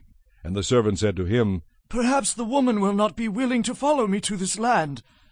Must I take your son back to the land from which you came? But Abraham said to him, Beware that you do not take my son back there. The Lord God of heaven, who took me from my father's house and from the land of my family, and who spoke to me and swore to me, saying, To your descendants I give this land. He will send his angel before you, and you shall take a wife for my son from there. And if the woman is not willing to follow you, then you will be released from this oath. Only do not take my son back there. So the servant put his hand under the thigh of Abraham his master, and swore to him concerning this matter. Then the servant took 10 of his master's camels, and departed, for all his master's goods were in his hand. And he arose and went to Mesopotamia, to the city of Nahor. And he made his camels kneel down outside the city by a well of water at evening time, the time when women go out to draw water. Then he said, O Lord God of my master Abraham, please give me success this day, and show kindness to my master Abraham.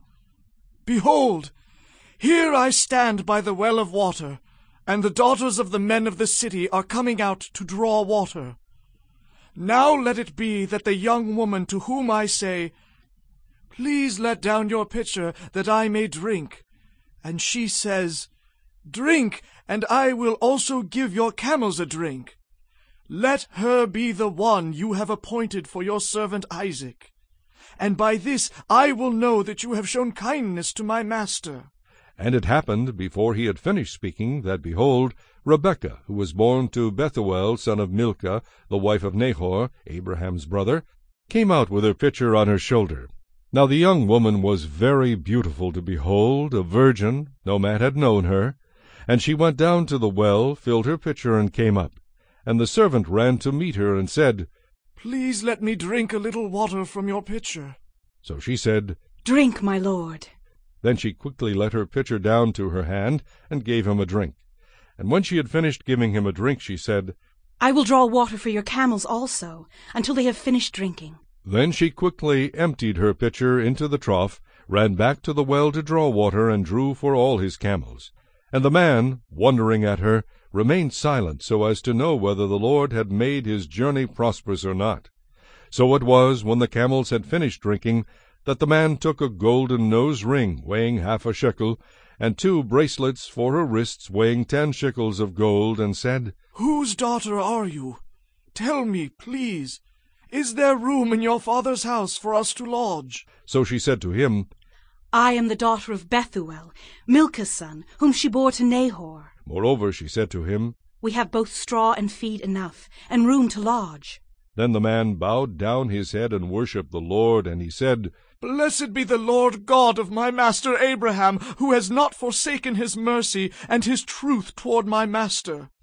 As for me, being on the way, the Lord led me to the house of my master's brethren." So the young woman ran and told her mother's household these things. Now Rebekah had a brother whose name was Laban, and Laban ran out to the man by the well. So it came to pass, when he saw the nose ring and the bracelets on his sister's wrists, and when he heard the words of his sister Rebekah, saying, "Thus the man spoke to me," that he went to the man, and there he stood by the camels at the well.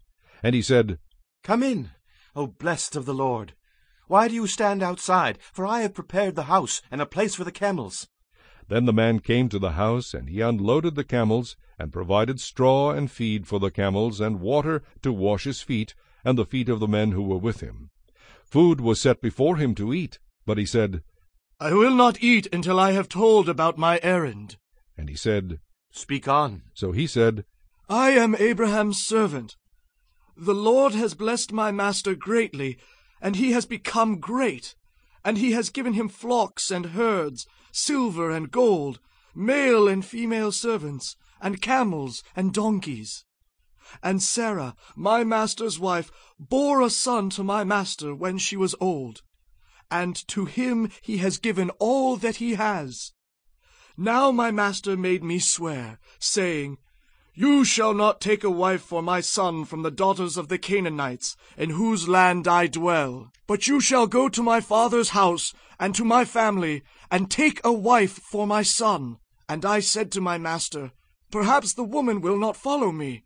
But he said to me, 'The Lord, before whom I walk, will send his angel with you, and prosper your way. And you shall take a wife for my son from my family and from my father's house. You will be clear from this oath when you arrive among my family. For if they will not give her to you, then you will be released from my oath.' And this day I came to the well and said, 'O Lord God of my master Abraham, if you will now prosper the way in which I go, behold, I stand by the well of water.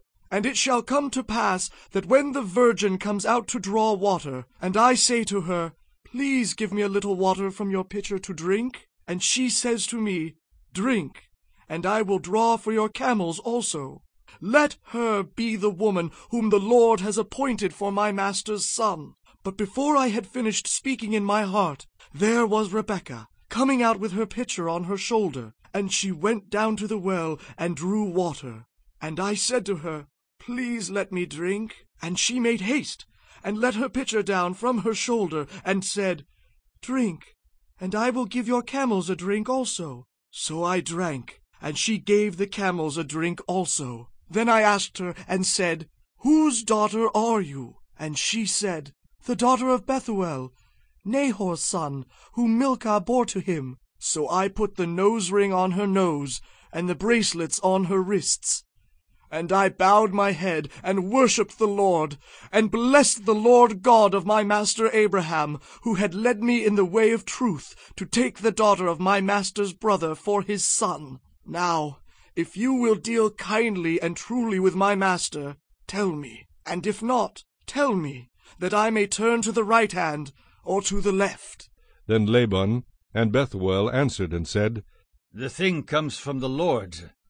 We cannot speak to you, either bad or good. Here is Rebekah before you. Take her and go, and let her be your master's son's wife, as the Lord has spoken. And it came to pass, when Abraham's servant heard their words, that he worshipped the Lord, bowing himself to the earth. Then the servant brought out jewelry of silver, jewelry of gold, and clothing, and gave them to Rebekah. He also gave precious things to her brother and to her mother. And he and the men who were with him ate and drank, and stayed all night. Then he arose in the morning and said, Send me away to my master. But her brother and her mother said, Let the young woman stay with us a few days, at least 10. After that she may go. And he said to them, Do not hinder me. Since the Lord has prospered my way, send me away so that I may go to my master. So they said, We will call the young woman and ask her personally. Then they called Rebekah and said to her, Will you go with this man? And she said, I will go. So they sent away Rebekah their sister and her nurse, and Abraham's servant and his men. And they blessed Rebekah and said to her, Our sister, may you become the mother of thousands of 10,000s, and may your descendants possess the gates of those who hate them. Then Rebekah and her maids arose, and they rode on the camels and followed the man. So the servant took Rebekah and departed. Now Isaac came from the way of Beer-lahai-roi, for he dwelt in the south. And Isaac went out to meditate in the field in the evening, and he lifted his eyes and looked, and there the camels were coming. Then Rebekah lifted her eyes, and when she saw Isaac, she dismounted from her camel. For she had said to the servant, Who is this man walking in the field to meet us? The servant said, It is my master. So she took a veil and covered herself, and the servant told Isaac all the things that he had done. Then Isaac brought her into his mother Sarah's tent, and he took Rebekah, and she became his wife, and he loved her. So Isaac was comforted after his mother's death. Chapter 25. Abraham again took a wife, and her name was Keturah. And she bore him Zimran, Jokshan, Medan, Midian, Ishbak, and Shua. Jokshan begot Sheba and Dedan. And the sons of Dedan were Ashuram, Letushim, and Leumim. And the sons of Midian were Ephah, Epher, Henoch, Abida, and Eldah. All these were the children of Keturah. And Abraham gave all that he had to Isaac. But Abraham gave gifts to the sons of the concubines which Abraham had. And while he was still living, he sent them eastward away from Isaac his son to the country of the east. This is the sum of the years of Abraham's life which he lived, 175 years. Then Abraham breathed his last and died in a good old age, an old man and full of years, and was gathered to his people. And his sons Isaac and Ishmael buried him in the cave of Machpelah, which is before Mamre, in the field of Ephron the son of Zohar the Hittite, the field which Abraham purchased from the sons of Heth. There Abraham was buried, and Sarah his wife. And it came to pass, after the death of Abraham, that God blessed his son Isaac, and Isaac dwelt at Beer-lahai-roi. Now this is the genealogy of Ishmael, Abraham's son, whom Hagar the Egyptian, Sarah's maidservant, bore to Abraham. And these were the names of the sons of Ishmael by their names, according to their generations. The firstborn of Ishmael, Nebajoth, then Kedar, Adbeel, Mibsam, Mishma, Duma, Massa, Hadar, Tema, Jetur, Naphish, and Kedemah. These were the sons of Ishmael, and these were their names by their towns and their settlements, 12 princes according to their nations. These were the years of the life of Ishmael, 137 years. And And he breathed his last and died, and was gathered to his people. They dwelt from Havilah as far as Shur, which is east of Egypt, as you go toward Assyria. He died in the presence of all his brethren. This is the genealogy of Isaac, Abraham's son. Abraham begot Isaac. Isaac was 40 years old when he took Rebekah as wife, the daughter of Bethuel the Syrian of Padan Aram, the sister of Laban the Syrian. Now Isaac pleaded with the Lord for his wife, because she was barren. And the Lord granted his plea, and Rebekah his wife conceived. But the children struggled together within her, and she said, If all is well, why am I like this? So she went to inquire of the Lord. And the Lord said to her, 2 nations are in your womb, 2 people shall be separated from your body, 1 people shall be stronger than the other, and the older shall serve the younger. So when her days were fulfilled for her to give birth, indeed there were twins in her womb. And the first came out red, he was like a hairy garment all over. So they called his name Esau. Afterward his brother came out, and his hand took hold of Esau's heel, so his name was called Jacob. Isaac was 60 years old when she bore them. So the boys grew, and Esau was a skillful hunter, a man of the field, but Jacob was a mild man dwelling in tents. And Isaac loved Esau because he ate of his game, but Rebekah loved Jacob. Now Jacob cooked a stew, and Esau came in from the field, and he was weary. And Esau said to Jacob, Please feed me with that same red stew, for I am weary. Therefore his name was called Edom. But Jacob said, Sell me your birthright as of this day. And Esau said, Look, I am about to die. So what is this birthright to me? Then Jacob said, Swear to me as of this day. So he swore to him, and sold his birthright to Jacob. And Jacob gave Esau bread and stew of lentils. Then he ate and drank, arose, and went his way. Thus Esau despised his birthright. Chapter 26. There was a famine in the land, besides the first famine that was in the days of Abraham. And Isaac went to Abimelech, king of the Philistines, in Gerar. Then the Lord appeared to him and said, Do not go down to Egypt. Live in the land of which I shall tell you. Dwell in this land, and I will be with you and bless you. For to you and your descendants I give all these lands, and I will perform the oath which I swore to Abraham your father. And I will make your descendants multiply as the stars of heaven. I will give to your descendants all these lands, and in your seed all the nations of the earth shall be blessed. Because Abraham obeyed my voice, and kept my charge, my commandments, my statutes, and my laws. So Isaac dwelt in Gerar, and the men of the place asked about his wife, and he said, She is my sister. For he was afraid to say, She is my wife, because he thought, Lest the men of the place kill me for Rebekah, because she is beautiful to behold. Now it came to pass, when he had been there a long time, that Abimelech, king of the Philistines, looked through a window and saw, and there was Isaac, showing endearment to Rebekah his wife. Then Abimelech called Isaac and said, Quite obviously she is your wife. So how could you say she is my sister? Isaac said to him, Because I said, Lest I die on account of her. And Abimelech said, What is this you have done to us? One of the people might soon have lain with your wife, and you would have brought guilt on us. So Abimelech charged all his people, saying, He who touches this man or his wife shall surely be put to death. Then Isaac sowed in that land, and reaped in the same year 100-fold, and the Lord blessed him. The man began to prosper, and continued prospering, until he became very prosperous. For he had possessions of flocks, and possessions of herds, and a great number of servants. So the Philistines envied him. Now the Philistines had stopped up all the wells which his father's servants had dug in the days of Abraham his father, and they had filled them with earth. And Abimelech said to Isaac, Go away from us, for you are much mightier than we. Then Isaac departed from there, and pitched his tent in the valley of Gerar, and dwelt there. And Isaac dug again the wells of water which they had dug in the days of Abraham his father, for the Philistines had stopped them up after the death of Abraham. He called them by the names which his father had called them. Also Isaac's servants dug in the valley, and found a well of running water there. But the herdsmen of Gerar quarrelled with Isaac's herdsmen, saying, The water is ours. So he called the name of the well Esek. because they quarrelled with him. Then they dug another well, and they quarrelled over that one also. So he called its name Sitnah. And he moved from there, and dug another well, and they did not quarrel over it. So he called its name Rehoboth, because he said, For now the Lord has made room for us, and we shall be fruitful in the land. Then he went up from there to Beersheba. And the Lord appeared to him the same night, and said, I am the God of your father Abraham. Do not fear, for I am with you. I will bless you and multiply your descendants for my servant Abraham's sake. So he built an altar there, and called on the name of the Lord. And he pitched his tent there, and there Isaac's servants dug a well.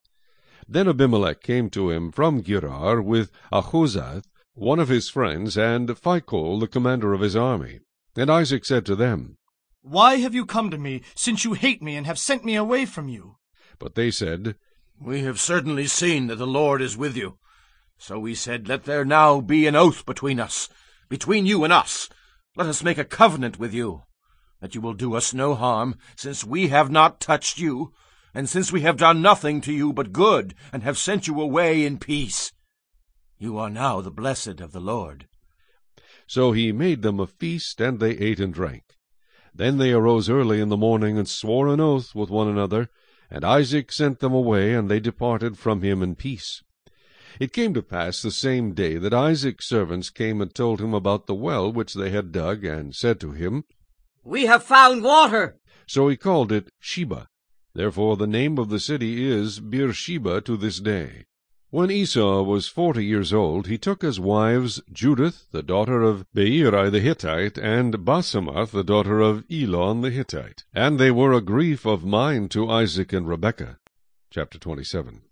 Now it came to pass, when Isaac was old, and his eyes were so dim that he could not see, that he called Esau his older son, and said to him, My son.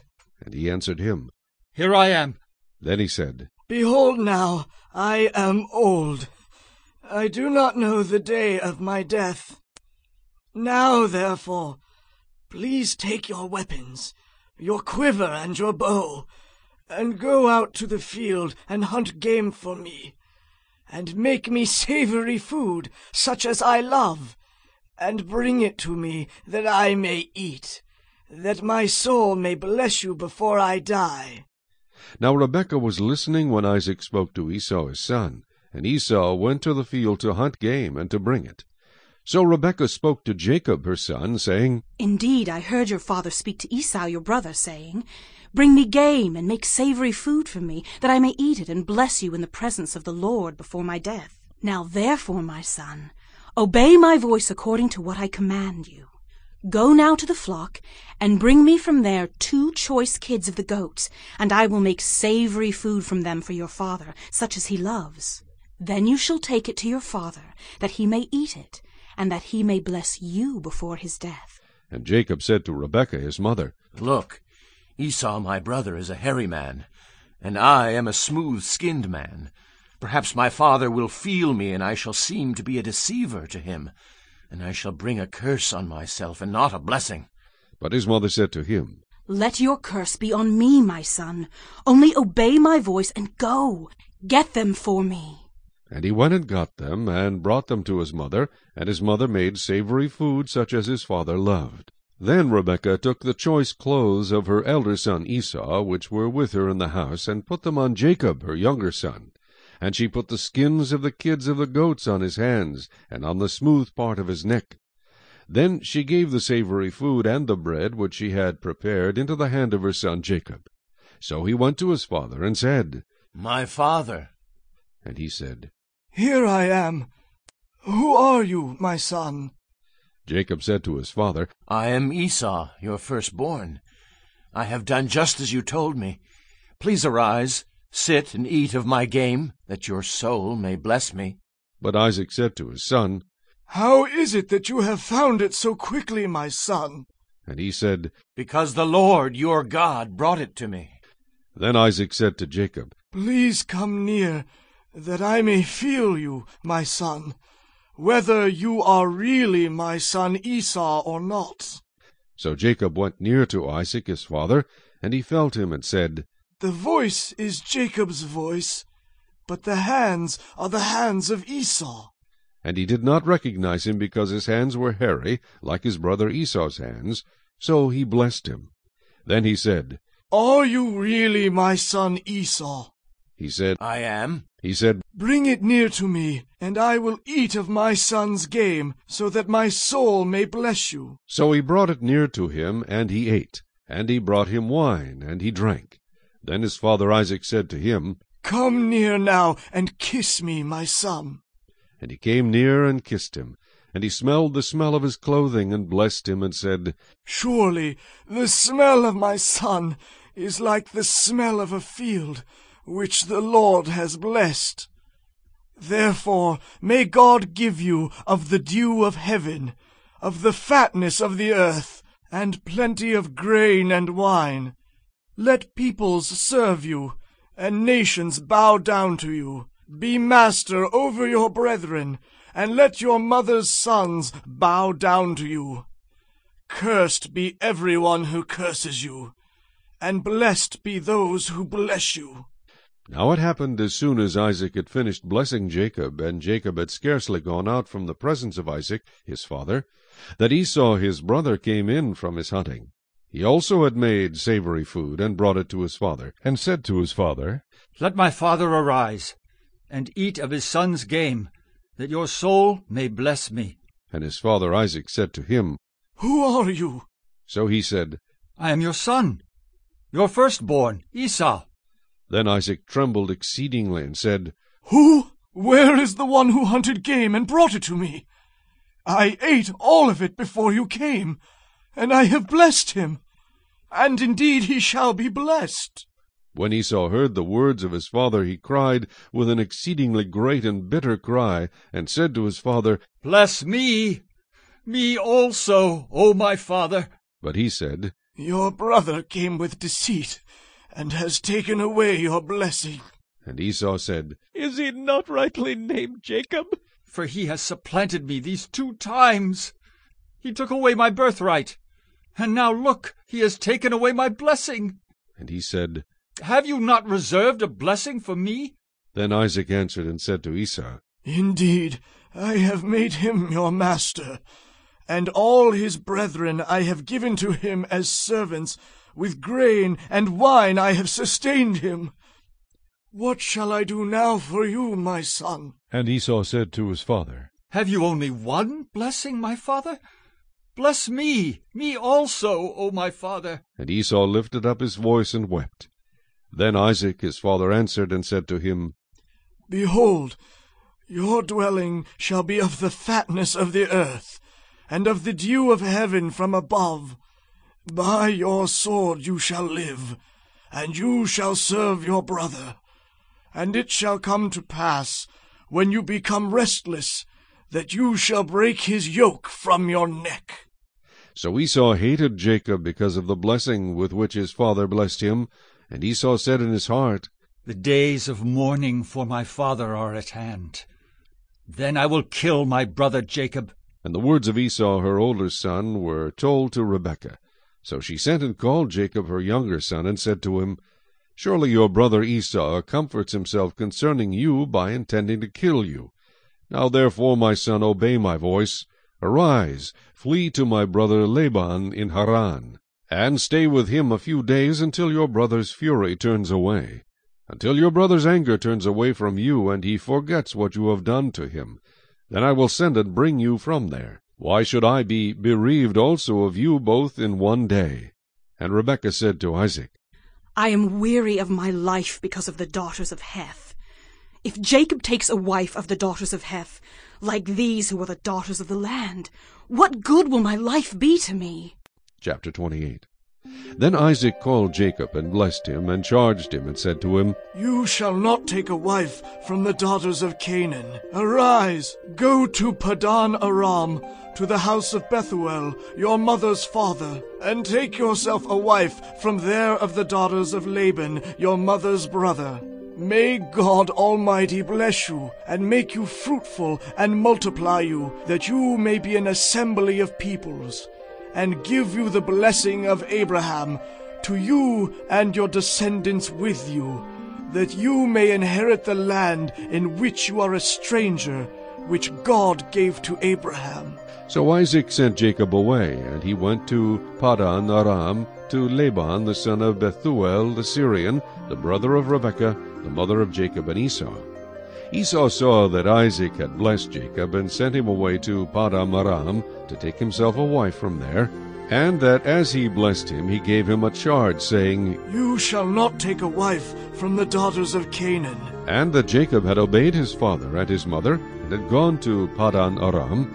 Also Esau saw that the daughters of Canaan did not please his father Isaac.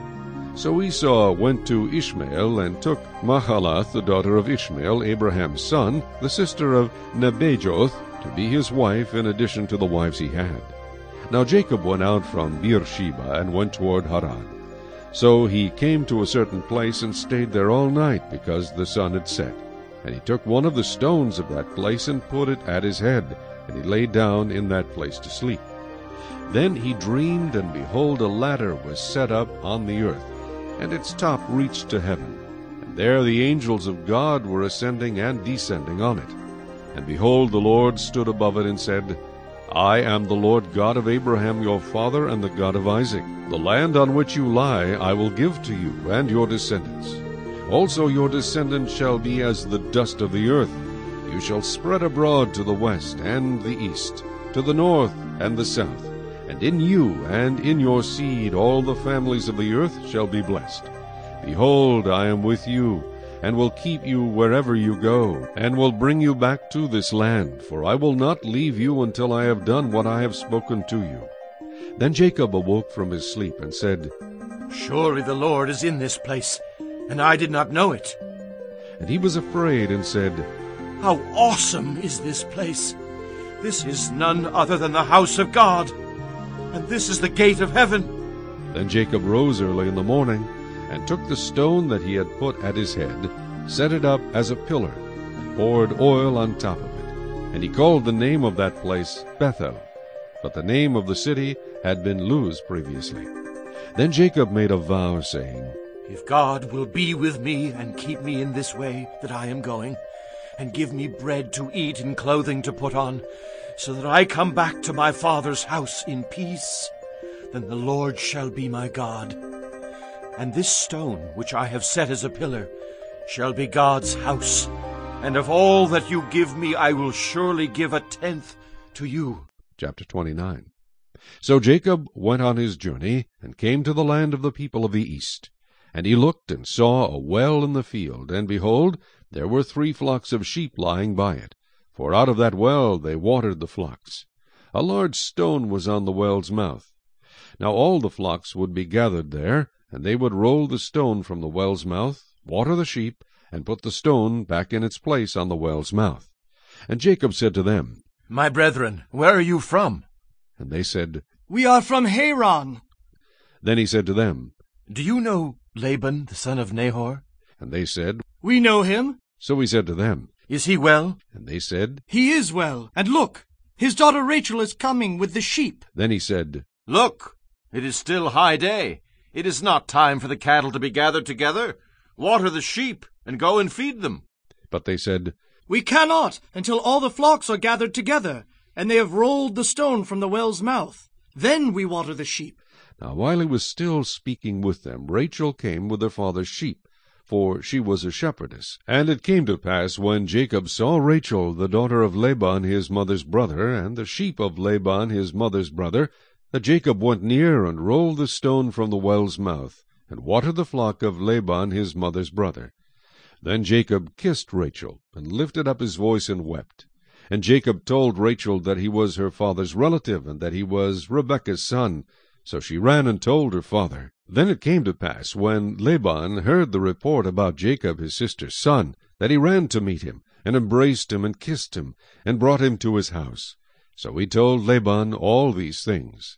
And Laban said to him, Surely you are my bone and my flesh. And he stayed with him for a month. Then Laban said to Jacob, Because you are my relative, should you therefore serve me for nothing? Tell me, what should your wages be? Now Laban had 2 daughters. The name of the elder was Leah, and the name of the younger was Rachel. Leah's eyes were delicate, but Rachel was beautiful of form and appearance. Now Jacob loved Rachel, so he said, I will serve you 7 years for Rachel, your younger daughter. And Laban said, It is better that I give her to you than that I should give her to another man. Stay with me. So Jacob served 7 years for Rachel, and they seemed only a few days to him because of the love he had for her. Then Jacob said to Laban, Give me my wife, for my days are fulfilled that I may go into her. And Laban gathered together all the men of the place and made a feast. Now it came to pass in the evening that he took Leah his daughter and brought her to Jacob, and he went in to her. And Laban gave his maid Zilpah to his daughter Leah as a maid. So it came to pass in the morning that, behold, it was Leah. And he said to Laban, What is this you have done to me? Was it not for Rachel that I served you? Why then have you deceived me? And Laban said, It must not be done so in our country, to give the younger before the firstborn. Fulfill her week, and we will give you this one also for the service which you will serve with me still another 7 years. Then Jacob did so, and fulfilled her week. So he gave him his daughter Rachel as wife also. And Laban gave his maid Bilhah to his daughter Rachel as a maid. Then Jacob also went in to Rachel, and he also loved Rachel more than Leah. And he served with Laban still another 7 years. When the Lord saw that Leah was unloved, he opened her womb, but Rachel was barren. So Leah conceived and bore a son, and she called his name Reuben, for she said, The Lord has surely looked on my affliction. Now, therefore, my husband will love me. Then she conceived again and bore a son, and said, Because the Lord has heard that I am unloved, he has therefore given me this son also. And she called his name Simeon. She conceived again and bore a son, and said, Now this time my husband will become attached to me, because I have borne him 3 sons. Therefore his name was called Levi. And she conceived again and bore a son, and said, Now I will praise the Lord. Therefore she called his name Judah. Then she stopped bearing. Chapter 30. Now when Rachel saw that she bore Jacob no children, Rachel envied her sister, and said to Jacob, Give me children, or else I die. And Jacob's anger was aroused against Rachel, and he said, Am I in the place of God, who has withheld from you the fruit of the womb? So she said, Here is my maid Bilhah. Go into her, and she will bear a child on my knees, that I also may have children by her. Then she gave him Bilhah, her maid, as wife, and Jacob went into her. And Bilhah conceived and bore Jacob a son. Then Rachel said, God has judged my case, and he has also heard my voice and given me a son. Therefore she called his name Dan. And Rachel's maid Bilhah conceived again and bore Jacob a second son. Then Rachel said, With great wrestlings I have wrestled with my sister, and indeed I have prevailed. So she called his name Naphtali. When Leah saw that she had stopped bearing, she took Zilpah her maid, and gave her to Jacob as wife. And Leah's maid Zilpah bore Jacob a son. Then Leah said, A troop comes. So she called his name Gad. And Leah's maid Zilpah bore Jacob a second son. Then Leah said, I am happy, for the daughters will call me blessed. So she called his name Asher. Now Reuben went in the days of wheat harvest, and found mandrakes in the field, and brought them to his mother Leah. Then Rachel said to Leah, Please give me some of your son's mandrakes. But she said to her, Is it a small matter that you have taken away my husband? Would you take away my son's mandrakes also? And Rachel said, Therefore he will lie with you tonight for your son's mandrakes. When Jacob came out of the field in the evening, Leah went out to meet him, and said, You must come in to me, for I have surely hired you with my son's mandrakes. And he lay with her that night. And God listened to Leah, and she conceived and bore Jacob a 5th son. Leah said, God has given me my wages, because I have given my maid to my husband. So she called his name Issachar. Then Leah conceived again and bore Jacob a 6th son.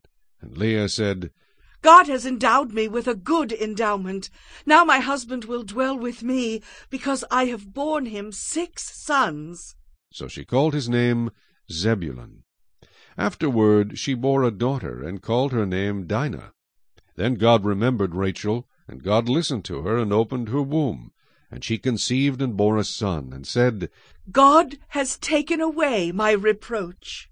So she called his name Joseph, and said, The Lord shall add to me another son. And it came to pass, when Rachel had borne Joseph, that Jacob said to Laban, Send me away, that I may go to my own place and to my country. Give me my wives and my children, for whom I have served you, and let me go. For you know my service which I have done for you. And Laban said to him, Please stay, if I have found favor in your eyes, for I have learned by experience that the Lord has blessed me for your sake. Then he said, Name me your wages, and I will give it. So Jacob said to him, You know how I have served you, and how your livestock has been with me. For what you had before I came was little, and it has increased to a great amount. The Lord has blessed you since my coming. And now, when shall I also provide for my own house? So he said, What shall I give you? And Jacob said, You shall not give me anything. If you will do this thing for me, I will again feed and keep your flocks. Let me pass through all your flock today, removing from there all the speckled and spotted sheep, and all the brown ones among the lambs, and the spotted and speckled among the goats. And these shall be my wages. So my righteousness will answer for me in time to come, when the subject of my wages comes before you.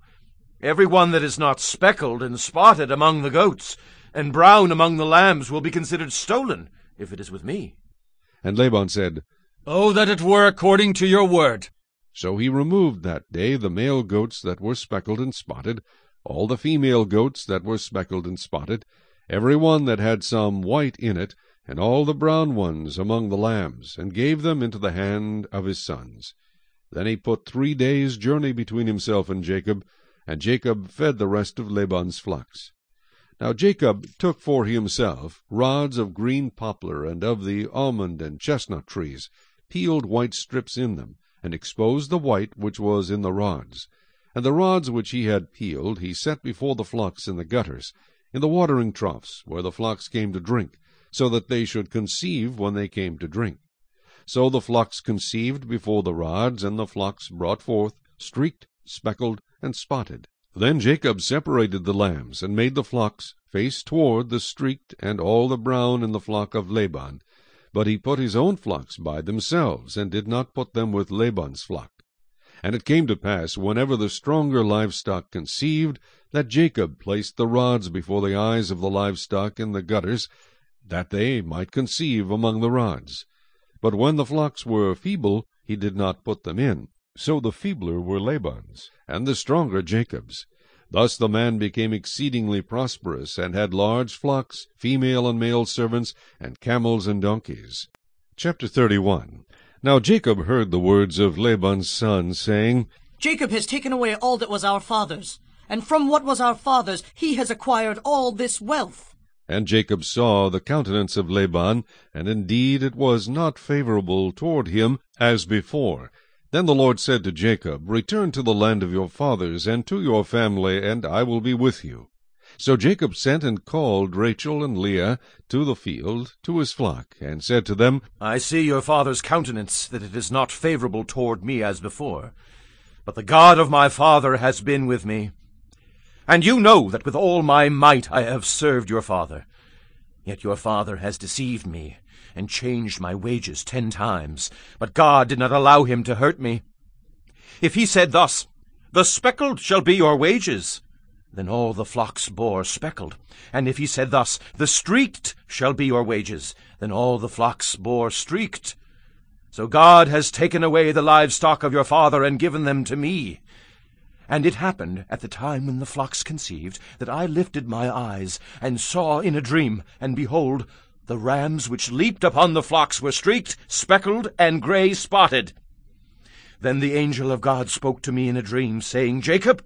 And I said, Here I am. And he said, Lift your eyes now, and see, all the rams which leap on the flocks are streaked, speckled, and gray spotted. For I have seen all that Laban is doing to you. I am the God of Bethel, where you anointed the pillar, and where you made a vow to me. Now arise, get out of this land, and return to the land of your family. Then Rachel and Leah answered and said to him, Is there still any portion or inheritance for us in our father's house? Are we not considered strangers by him?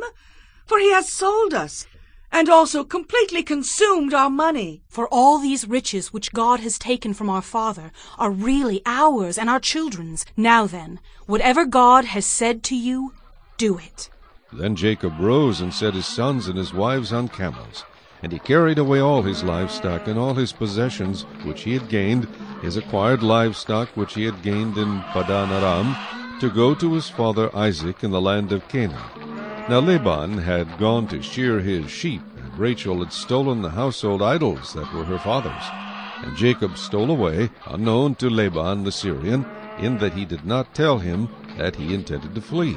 So he fled with all that he had. He arose and crossed the river and headed toward the mountains of Gilead. And Laban was told on the third day that Jacob had fled. Then he took his brethren with him and pursued him for 7 days' journey, and he overtook him in the mountains of Gilead. But God had come to Laban the Syrian in a dream by night, and said to him, Be careful that you speak to Jacob neither good nor bad. So Laban overtook Jacob. Now Jacob had pitched his tent in the mountains, and Laban with his brethren pitched in the mountains of Gilead. And Laban said to Jacob, What have you done, that you have stolen away unknown to me, and carried away my daughters like captives taken with the sword? Why did you flee away secretly and steal away from me and not tell me? For I might have sent you away with joy and songs, with timbrel and harp, and you did not allow me to kiss my sons and my daughters. Now you have done foolishly in so doing. It is in my power to do you harm. But the God of your father spoke to me last night, saying, Be careful that you speak to Jacob neither good nor bad. And now you have surely gone, because you greatly long for your father's house. But why did you steal my gods? Then Jacob answered and said to Laban, Because I was afraid, for I said, Perhaps you would take your daughters from me by force. With whomever you find your gods, do not let him live. In the presence of our brethren, identify what I have of yours and take it with you. For Jacob did not know that Rachel had stolen them. And Laban went into Jacob's tent, into Leah's tent, and into the 2 maids' tents, but he did not find them. Then he went out of Leah's tent and entered Rachel's tent. Now Rachel had taken the household idols, put them in the camel's saddle, and sat on them. And Laban searched all about the tent, but did not find them. And she said to her father, Let it not displease my lord that I cannot rise before you, for the manner of women is with me. And he searched, but did not find the household idols. Then Jacob was angry, and rebuked Laban. And Jacob answered and said to Laban, What is my trespass?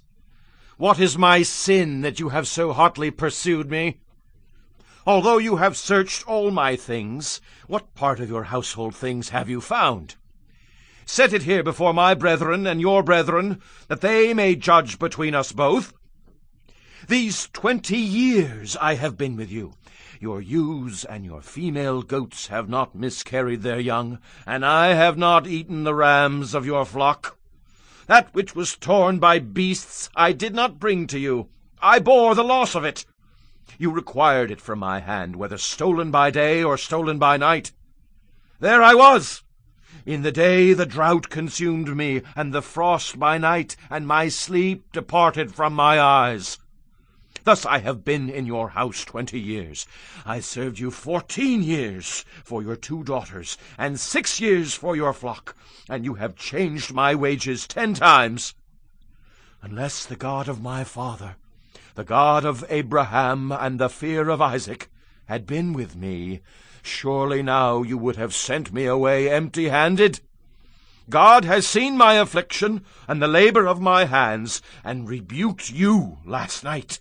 And Laban answered and said to Jacob, These daughters are my daughters, and these children are my children, and this flock is my flock. All that you see is mine. But what can I do this day to these my daughters, or to their children whom they have borne? Now therefore come, let us make a covenant, you and I, and let it be a witness between you and me. So Jacob took a stone and set it up as a pillar. Then Jacob said to his brethren, Gather stones. And they took stones and made a heap, and they ate there on the heap. Laban called it Jegar Sahadutha, but Jacob called it Galeed. And Laban said, This heap is a witness between you and me this day. Therefore its name was called Galeed. Also Mizpah, because he said, May the Lord watch between you and me when we are absent one from another.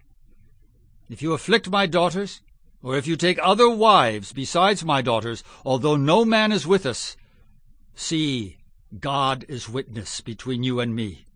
Then Laban said to Jacob, Here is this heap, and here is this pillar which I have placed between you and me. This heap is a witness, and this pillar is a witness, that I will not pass beyond this heap to you, and you will not pass beyond this heap and this pillar to me, for harm. The God of Abraham, the God of Nahor, and the God of their father judge between us. And Jacob swore by the fear of his father Isaac. Then Jacob offered a sacrifice on the mountain, and called his brethren to eat bread. And they ate bread, and stayed all night on the mountain. And early in the morning Laban arose, and kissed his sons and daughters, and blessed them. Then Laban departed, and returned to his place. Chapter 32. So Jacob went on his way, and the angels of God met him. When Jacob saw them, he said, This is God's camp. And he called the name of that place Mechanaim. Then Jacob sent messengers before him to Esau his brother in the land of Seir, the country of Edom. And he commanded them, saying, Speak thus to my lord Esau. Thus your servant Jacob says, I have dwelt with Laban and stayed there until now. I have oxen, donkeys, flocks, and male and female servants, and I have sent to tell my lord that I may find favor in your sight. Then the messengers returned to Jacob, saying, We came to your brother Esau, and he also is coming to meet you, and 400 men are with him. So Jacob was greatly afraid and distressed, and he divided the people that were with him, and the flocks and herds and camels, into 2 companies. And he said, If Esau comes to the one company and attacks it, then the other company which is left will escape. Then Jacob said, O God of my father Abraham, and God of my father Isaac, the Lord who said to me, Return to your country and to your family, and I will deal well with you. I am not worthy of the least of all the mercies, and of all the truth which you have shown your servant. For I crossed over this Jordan with my staff, and now I have become 2 companies. Deliver me, I pray, from the hand of my brother, from the hand of Esau, for I fear him, lest he come and attack me and the mother with the children. For you said, I will surely treat you well, and make your descendants as the sand of the sea, which cannot be numbered for multitude. So he lodged there that same night, and took what came to his hand as a present for Esau his brother, 200 female goats, and 20 male goats, 200 ewes, and 20 rams, 30 milk camels with their colts, 40 cows, and 10 bulls, 20 female donkeys, and 10 foals. Then he delivered them to the hand of his servants, every drove by itself, and said to his servants, Pass over before me, and put some distance between successive droves. And he commanded the first one, saying, When Esau my brother meets you and asks you, saying, To whom do you belong, and where are you going? Whose are these in front of you? Then you shall say, They are your servant Jacob's. It is a present sent to my lord Esau, and behold, he also is behind us.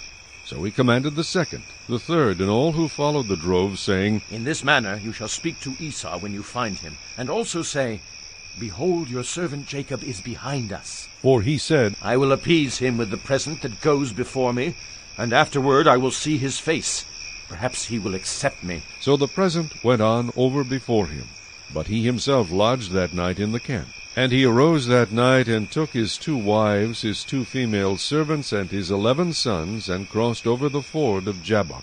He took them, sent them over the brook, and sent over what he had. Then Jacob was left alone, and a man wrestled with him until the breaking of day. Now when he saw that he did not prevail against him, he touched the socket of his hip, and the socket of Jacob's hip was out of joint as he wrestled with him. And he said, Let me go, for the day breaks. But he said, I will not let you go unless you bless me. So he said to him, What is your name? He said, Jacob. And he said, Your name shall no longer be called Jacob, but Israel, for you have struggled with God and with men, and have prevailed. Then Jacob asked, saying, Tell me your name, I pray.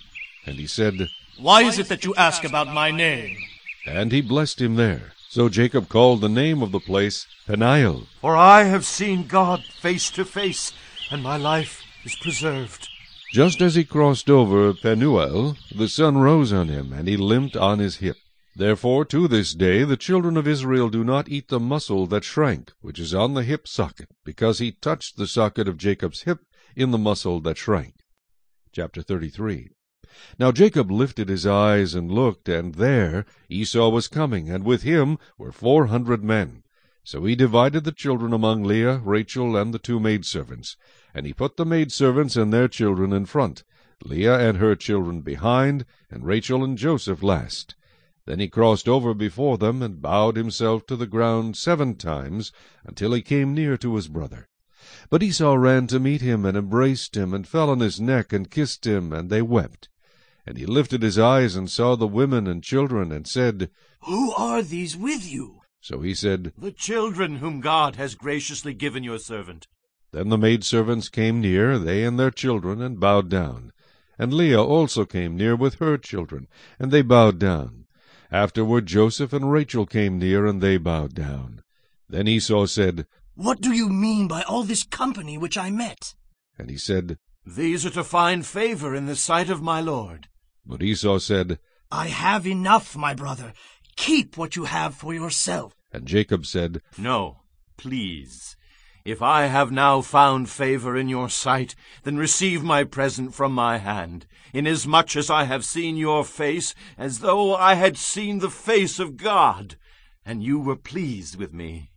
Please, take my blessing that is brought to you, because God has dealt graciously with me, and because I have enough. So he urged him, and he took it. Then Esau said, Let us take our journey. Let us go, and I will go before you. But Jacob said to him, My lord knows that the children are weak, and the flocks and herds which are nursing are with me. And if the men should drive them hard one day, all the flock will die. Please let my lord go on ahead before his servant. I will lead on slowly at a pace which the livestock that go before me, and the children, are able to endure, until I come to my lord in Seir. And Esau said, Now let me leave you with some of the people who are with me. But he said, What need is there? Let me find favor in the sight of my lord. So Esau returned that day on his way to Seir. And Jacob journeyed to Succoth, built himself a house, and made booths for his livestock. Therefore the name of the place is called Succoth. Then Jacob came safely to the city of Shechem, which is in the land of Canaan, when he came from Padam Aram. And he pitched his tent before the city. And he bought the parcel of land where he had pitched his tent from the children of Hamor, Shechem's father, for 100 pieces of money. Then he erected an altar there, and called it El Elohe Israel. Chapter 34. Now Dinah, the daughter of Leah, whom she had borne to Jacob, went out to see the daughters of the land. And when Shechem, the son of Hamor, the Hivite, prince of the country, saw her, he took her, and lay with her, and violated her. His soul was strongly attracted to Dinah, the daughter of Jacob, and he loved the young woman, and spoke kindly to the young woman. So Shechem spoke to his father Hamor, saying, Get me this young woman as a wife. And Jacob heard that he had defiled Dinah his daughter. Now his sons were with his livestock in the field, so Jacob held his peace until they came. Then Hamor, the father of Shechem, went out to Jacob to speak with him. And the sons of Jacob came in from the field when they heard it. And the men were grieved and very angry, because he had done a disgraceful thing in Israel by lying with Jacob's daughter, a thing which ought not to be done. But Hamor spoke with him, saying, The soul of my son Shechem longs for your daughter. Please give her to him as a wife, and make marriages with us. Give your daughters to us, and take our daughters to yourselves. So you shall dwell with us, and the land shall be before you. Dwell and trade in it, and acquire possessions for yourselves in it. Then Shechem said to her father and her brothers, Let me find favor in your eyes, and whatever you say to me I will give. Ask me ever so much dowry and gift, and I will give according to what you say to me. But give me the young woman as a wife. But the sons of Jacob answered Shechem and Hamor his father, and spoke deceitfully, because he had defiled Dinah their sister. And they said to them, We cannot do this thing, to give our sister to one who is uncircumcised, for that would be a reproach to us. But on this condition we will consent to you. If you will become as we are, if every male of you is circumcised, then we will give our daughters to you, and we will take your daughters to us, and we will dwell with you, and we will become one people. But if you will not heed us and be circumcised, then we will take our daughter and be gone. And their words pleased Hamor and Shechem, Hamor's son. So the young man did not delay to do the thing, because he delighted in Jacob's daughter. He was more honorable than all the household of his father. And Hamor and Shechem his son came to the gate of their city, and spoke with the men of their city, saying, These men are at peace with us. Therefore let them dwell in the land and trade in it. For indeed the land is large enough for them. Let us take their daughters to us as wives, and let us give them our daughters. Only on this condition will the men consent to dwell with us, to be one people. If every male among us is circumcised as they are circumcised, will not their livestock, their property, and every animal of theirs be ours? Only let us consent to them, and they will dwell with us. And all who went out of the gate of his city heeded Hamor and Shechem his son. Every male was circumcised, all who went out of the gate of his city. Now it came to pass on the third day, when they were in pain, that two of the sons of Jacob, Simeon and Levi, Dinah's brothers, each took his sword, and came boldly upon the city, and killed all the males. And they killed Hamor and Shechem his son with the edge of the sword, and took Dinah from Shechem's house, and went out. The sons of Jacob came upon the slain, and plundered the city, because their sister had been defiled. They took their sheep, their oxen, and their donkeys, what was in the city, and what was in the field, and all their wealth, all their little ones and their wives they took captive, and they plundered even all that was in the houses. Then Jacob said to Simeon and Levi, You have troubled me by making me obnoxious among the inhabitants of the land, among the Canaanites and the Perizzites. And since I am few in number, they will gather themselves together against me and kill me. I shall be destroyed, my household and I. But they said, Should he treat our sister like a harlot? Chapter 35. Then God said to Jacob, Arise, go up to Bethel, and dwell there, and make an altar there to God, who appeared to you when you fled from the face of Esau your brother. And Jacob said to his household, and to all who were with him, Put away the foreign gods that are among you. Purify yourselves, and change your garments. Then let us arise and go up to Bethel, and I will make an altar there to God, who answered me in the day of my distress, and has been with me in the way which I have gone. So they gave Jacob all the foreign gods which were in their hands, and the earrings which were in their ears, and Jacob hid them under the terebinth tree which was by Shechem. And they journeyed, and the terror of God was upon the cities that were all around them, and they did not pursue the sons of Jacob. So Jacob came to Luz, that is Bethel, which is in the land of Canaan, he and all the people who were with him. And he built an altar there, and called the place El Bethel, because there God appeared to him when he fled from the face of his brother. Now Deborah, Rebekah's nurse, died, and she was buried below Bethel under the terebinth tree. So the name of it was called Alon Bachuth. Then God appeared to Jacob again, when he came from Padan Aram, and blessed him. And God said to him, Your name is Jacob. Your name shall not be called Jacob any more, but Israel shall be your name. So he called his name Israel. Also God said to him, I am God Almighty. Be fruitful and multiply. A nation and a company of nations shall proceed from you, and kings shall come from your body. The land which I gave Abraham and Isaac I give to you, and to your descendants after you I give this land. Then God went up from him in the place where he talked with him. So Jacob set up a pillar in the place where he talked with him, a pillar of stone, and he poured a drink offering on it, and he poured oil on it. And Jacob called the name of the place where God spoke with him Bethel. Then they journeyed from Bethel. And when there was but a little distance to go to Ephrath, Rachel labored in childbirth, and she had hard labor. Now it came to pass, when she was in hard labor, that the midwife said to her, "Do not fear, you will have this son also."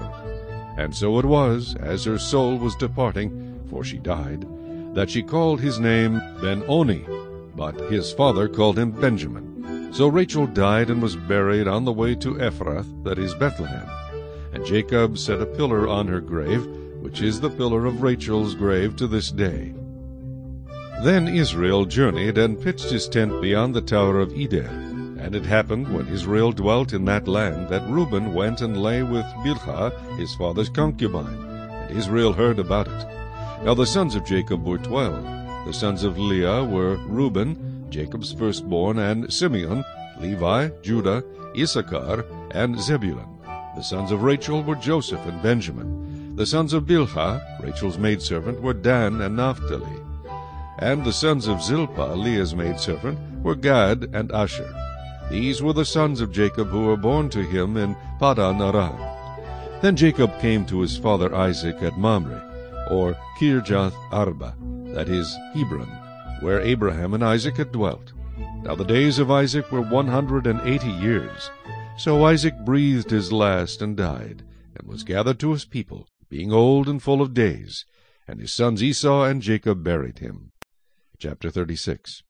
Now this is the genealogy of Esau, who is Edom. Esau took his wives from the daughters of Canaan: Adah, the daughter of Elon the Hittite; Aholibamah, the daughter of Anah, the daughter of Zibeon the Hivite; and Basemath, Ishmael's daughter, sister of Nebajoth. Now Adah bore Eliphaz to Esau, and Basemath bore Reuel, and Aholibamah bore Jeush, Jaalam, and Korah. These were the sons of Esau who were born to him in the land of Canaan. Then Esau took his wives, his sons, his daughters, and all the persons of his household, his cattle and all his animals, and all his goods which he had gained in the land of Canaan, and went to a country away from the presence of his brother Jacob. For their possessions were too great for them to dwell together, and the land where they were strangers could not support them because of their livestock. So Esau dwelt in Mount Seir. Esau is Edom. And this is the genealogy of Esau, the father of the Edomites, in Mount Seir. These were the names of Esau's sons: Eliphaz, the son of Adah, the wife of Esau, and Reuel, the son of Basemath, the wife of Esau. And the sons of Eliphaz were Teman, Omar, Zepho, Gatam, and Kenaz. Now Timnah was the concubine of Eliphaz, Esau's son, and she bore Amalek to Eliphaz. These were the sons of Adah, Esau's wife. These were the sons of Reuel: Nahath, Zerah, Shammah, and Misa. These were the sons of Basemath, Esau's wife. These were the sons of Aholibamah, Esau's wife, the daughter of Anah, the daughter of Zibeon. And she bore to Esau Jeush, Jaalam, and Korah. These were the chiefs of the sons of Esau. The sons of Eliphaz, the firstborn son of Esau, were chief Teman, chief Omar, chief Zepho, chief Kenaz, chief Korah, chief Gatam, and chief Amalek. These were the chiefs of Eliphaz in the land of Edom. They were the sons of Adah. These were the sons of Reuel, Esau's son: chief Nahath, chief Zerah, chief Shammah, and chief Misa. These were the chiefs of Reuel in the land of Edom. These were the sons of Basemath, Esau's wife. And these were the sons of Aholibamah, Esau's wife: chief Jeush, chief Jaalam, and chief Korah. These were the chiefs who descended from Aholibamah, Esau's wife, the daughter of Anah. These were the sons of Esau, who is Edom, and these were their chiefs. These were the sons of Seir, the Horite, who inhabited the land: Lotan, Shobal, Zibeon, Anah, Dishon, Ezer, and Dishan. These were the chiefs of the Horites, the sons of Seir in the land of Edom. And the sons of Lotan were Hori and Heman. Lotan's sister was Timnah. These were the sons of Shobal: Alvan, Manahath, Ebal, Shepho, and Onam. These were the sons of Zibeon, both Ajah and Anah. This was the Anah who found the water in the wilderness as he pastured the donkeys of his father Zibeon. These were the children of Anah, Dishon, and Aholibamah, the daughter of Anah. These were the sons of Dishon: Hemdan, Eshban, Ithran, and Chiran. These were the sons of Ezer: Bilhan, Zeavan, and Achan. These were the sons of Dishon, Uz, and Aran. These were the chiefs of the Horites, chief Lotan, chief Shobal, chief Zibeon, chief Anna, chief Dishon, chief Ezer, and chief Dishon. These were the chiefs of the Horites according to their chiefs in the land of Seir. Now these were the kings who reigned in the land of Edom before any king reigned over the children of Israel. Bela the son of Beor reigned in Edom, and the name of his city was Dinhabah. And when Bela died, Jobab the son of Zerah of Bozrah reigned in his place. When Jobab died, Husham of the land of the Temanites reigned in his place. And when Husham died, Hadad the son of Bedad, who attacked Midian in the field of Moab, reigned in his place, and the name of his city was Avith. When Hadad died, Samlah of Masrekah reigned in his place. And when Samlah died, Saul of Rehoboth by the river reigned in his place. When Saul died, Baal-Hanan the son of Achbor reigned in his place. And when Baal-Hanan the son of Achbor died, Hadar reigned in his place, and the name of his city was Peu. His wife's name was Mehetabel, the daughter of Matred, the daughter of Mezahab. And these were the names of the chiefs of Esau, according to their families and their places, by their names: Chief Timnah, Chief Alva, Chief Jetheth, Chief Aholibamah, Chief Elah, Chief Pinon, Chief Kenaz, Chief Teman, Chief Mibzar, Chief Magdiel, and Chief Iram. These were the chiefs of Edom, according to their dwelling places in the land of their possession. Esau was the father of the Edomites. Chapter 37. Now Jacob dwelt in the land where his father was a stranger, in the land of Canaan. This is the history of Jacob. Joseph, being 17 years old, was feeding the flock with his brothers. And the lad was with the sons of Bilhah and the sons of Zilpah, his father's wives. And Joseph brought a bad report of them to his father. Now Israel loved Joseph more than all his children, because he was the son of his old age. Also he made him a tunic of many colors. But when his brothers saw that their father loved him more than all his brothers, they hated him, and could not speak peaceably to him. Now Joseph had a dream, and he told it to his brothers, and they hated him even more. So he said to them, Please hear this dream which I have dreamed. There we were, binding sheaves in the field. Then behold, my sheaf arose, and also stood upright. And indeed your sheaves stood all around, and bowed down to my sheaf. And his brothers said to him, Shall you indeed reign over us? Or shall you indeed have dominion over us? So they hated him even more for his dreams and for his words. Then he dreamed still another dream, and told it to his brothers, and said, Look, I have dreamed another dream. And this time the sun, the moon, and the 11 stars bowed down to me. So he told it to his father and his brothers. And his father rebuked him, and said to him, What is this dream that you have dreamed? Shall your mother and I and your brothers indeed come to bow down to the earth before you? And his brothers envied him, but his father kept the matter in mind. Then his brothers went to feed their father's flock in Shechem. And Israel said to Joseph, Are not your brothers feeding the flock in Shechem? Come, I will send you to them. So he said to him, Here I am. Then he said to him, Please go and see if it is well with your brothers and well with the flocks, and bring back word to me. So he sent him out of the valley of Hebron, and he went to Shechem. Now a certain man found him, and there he was wandering in the field. And the man asked him, saying, What are you seeking? So he said, I am seeking my brothers. Please tell me where they are feeding their flocks. And the man said, They have departed from here, for I have heard them say, Let us go to Dothan. So Joseph went after his brothers, and found them in Dothan. Now when they saw him afar off, even before he came near them, they conspired against him to kill him. Then they said to one another, Look, this dreamer is coming. Come, therefore, let us now kill him, and cast him into some pit, and we shall say, Some wild beast has devoured him. We shall see what will become of his dreams. But Reuben heard it, and he delivered him out of their hands, and said, Let us not kill him. And Reuben said to them, Shed no blood, but cast him into this pit which is in the wilderness, and do not lay a hand on him. that he might deliver him out of their hands, and bring him back to his father.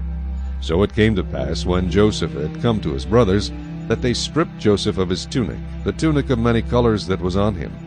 Then they took him and cast him into a pit, and the pit was empty, there was no water in it, and they sat down to eat a meal. Then they lifted their eyes and looked, and there was a company of Ishmaelites coming from Gilead with their camels, bearing spices, balm, and myrrh, on their way to carry them down to Egypt. So Judah said to his brothers, What profit is there if we kill our brother and conceal his blood?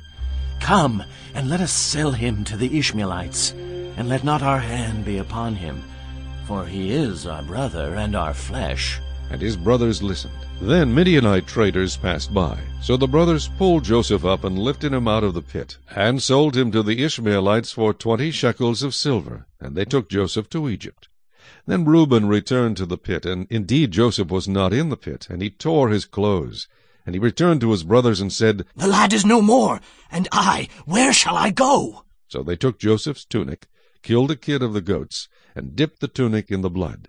Then they sent the tunic of many colors, and they brought it to their father and said, We have found this. Do you know whether it is your son's tunic or not? And he recognized it and said, It is my son's tunic. A wild beast has devoured him. Without doubt, Joseph is torn to pieces. Then Jacob tore his clothes, put sackcloth on his waist, and mourned for his son many days. And all his sons and all his daughters arose to comfort him, but he refused to be comforted. And he said, For I shall go down into the grave to my son in mourning. Thus his father wept for him. Now the Midianites had sold him in Egypt to Potiphar, an officer of Pharaoh and a captain of the guard. Chapter 38. It came to pass at that time that Judah departed from his brothers, and visited a certain Adulamite, whose name was Hira. And Judah saw there a daughter of a certain Canaanite, whose name was Shua, and he married her, and went in to her. So she conceived and bore a son, and he called his name She conceived again, and bore a son, and she called his name Onan. And she conceived yet again, and bore a son, and called his name Shelah. He was at Chezib when she bore him. Then Judah took a wife from his firstborn, and her name was Tamar. But Judah's firstborn, was wicked in the sight of the Lord, and the Lord killed him. And Judah said to Onan, Go into your brother's wife and marry her, and raise up an heir to your brother. But Onan knew that the heir would not be his. And it came to pass, when he went in to his brother's wife, that he emitted on the ground, lest he should give an heir to his brother. And the thing which he did displeased the Lord, therefore he killed him also. Then Judah said to Tamar his daughter-in-law, Remain a widow in your father's house till my son Shelah is grown. For he said, Lest he also die like his brothers. And Tamar went and dwelt in her father's house. Now in the process of time, the daughter of Shua, Judah's wife, died. And Judah was comforted, and went up to his sheep-shearers at Timnah, he and his friend Hira the Adulamite. And it was told Tamar, saying, Look, your father is going up to Timnah to shear his sheep. So she took off her widow's garments, covered herself with a veil, and wrapped herself, and sat in an open place, which was on the way to Timnah, for she saw that Shelah was grown, and she was not given to him as a wife. When Judah saw her, he thought she was a harlot, because she had covered her face. Then he turned to her by the way, and said, Please let me come in to you. For he did not know that she was his daughter-in-law. So she said, What will you give me, that you may come in to me? And he said, I will send a young goat from the flock. So she said, Will you give me a pledge till you send it? Then he said, What pledge shall I give you? So she said, Your signet and cord, and your staff that is in your hand. Then he gave them to her, and went in to her, and she conceived by him. So she arose and went away, and laid aside her veil, and put on the garments of her widowhood. And Judah sent the young goat by the hand of his friend the Adulamite, to receive his pledge from the woman's hand. But he did not find her. Then he asked the men of that place, saying, Where is the harlot who was openly by the roadside? And they said, There was no harlot in this place. So he returned to Judah, and said, I cannot find her. Also the men of the place said there was no harlot in this place. Then Judah said, Let her take them for herself, lest we be shamed. For I sent this young goat, and you have not found her. And it came to pass about 3 months later, that Judah was told, saying, Tamar, your daughter-in-law, has played the harlot. Furthermore, she is with child by harlotry. So Judah said, Bring her out, and let her be burned. When she was brought out, she sent to her father-in-law, saying, By the man to whom these belong, I am with child. And she said, Please determine whose these are, the signet and cord and staff. So Judah acknowledged them and said, She has been more righteous than I, because I did not give her to Shelah my son. And he never knew her again. Now it came to pass at the time for giving birth, that, behold, twins were in her womb. And so it was, when she was giving birth, that the one put out his hand, and the midwife took a scarlet thread, and bound it on his hand, saying, This one came out first. Then it happened, as he drew back his hand, that his brother came out unexpectedly. And she said, How did you break through? This breach be upon you. Therefore his name was called Perez. Afterward his brother came out, who had the scarlet thread on his hand, and his name was called Zerah. Chapter 39.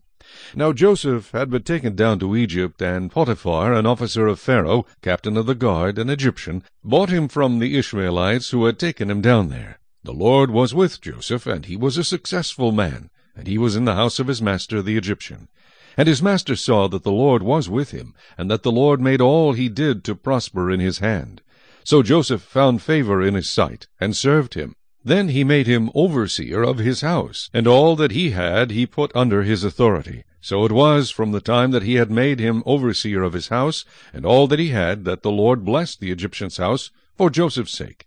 And the blessing of the Lord was on all that he had in the house and in the field. Thus he left all that he had in Joseph's hand, and he did not know what he had except for the bread which he ate.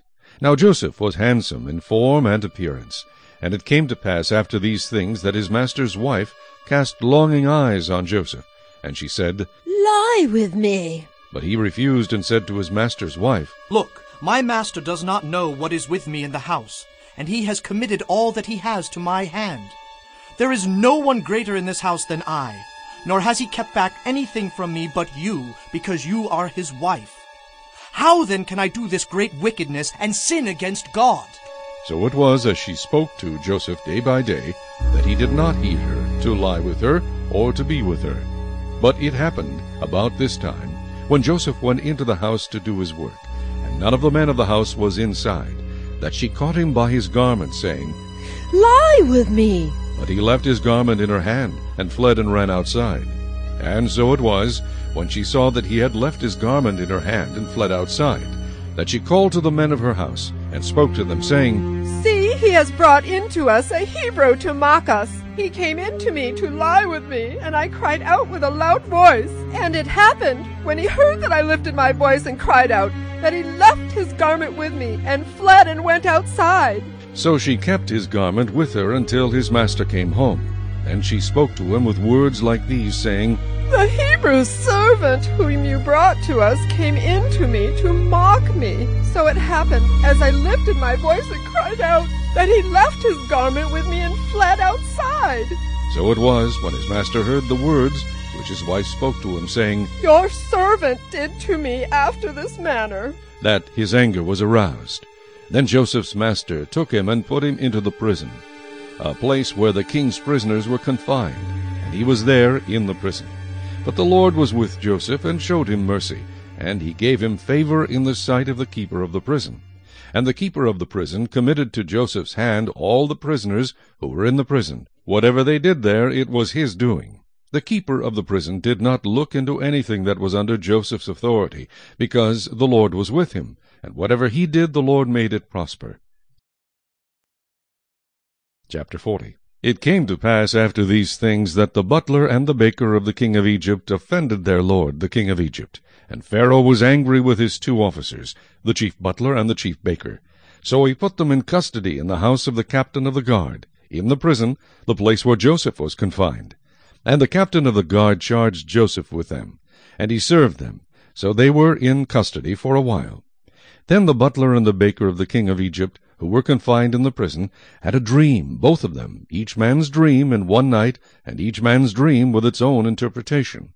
And Joseph came in to them in the morning, and looked at them, and saw that they were sad. So he asked Pharaoh's officers who were with him in the custody of his lord's house, saying, Why do you look so sad today? And they said to him, We each have had a dream, and there is no interpreter of it. So Joseph said to him, Do not interpretations belong to God? Tell them to me, please. Then the chief butler told his dream to Joseph, and said to him, Behold, in my dream, a vine was before me, and in the vine were 3 branches. It was as though it budded, its blossoms shot forth, and its clusters brought forth ripe grapes. Then Pharaoh's cup was in my hand, and I took the grapes, and pressed them into Pharaoh's cup, and placed the cup in Pharaoh's hand. And Joseph said to him, This is the interpretation of it. The 3 branches are 3 days. Now within 3 days Pharaoh will lift up your head and restore you to your place, and you will put Pharaoh's cup in his hand according to the former manner, when you were his butler. But remember me when it is well with you, and please show kindness to me. Make mention of me to Pharaoh, and get me out of this house. For indeed I was stolen away from the land of the Hebrews, and also I have done nothing here that they should put me into the dungeon. When the chief baker saw that the interpretation was good, he said to Joseph, I also was in my dream, and there were 3 white baskets on my head. In the uppermost basket were all kinds of baked goods for Pharaoh, and the birds ate them out of the basket on my head. So Joseph answered and said, This is the interpretation of it. The 3 baskets are 3 days. Within 3 days Pharaoh will lift off your head from you and hang you on a tree, and the birds will eat your flesh from you. Now it came to pass on the 3rd day, which was Pharaoh's birthday, that he made a feast for all his servants, and he lifted up the head of the chief butler and of the chief baker among his servants. Then he restored the chief butler to his butlership again, and he placed the cup in Pharaoh's hand. But he hanged the chief baker, as Joseph had interpreted to them. Yet the chief butler did not remember Joseph, but forgot him. Chapter 41.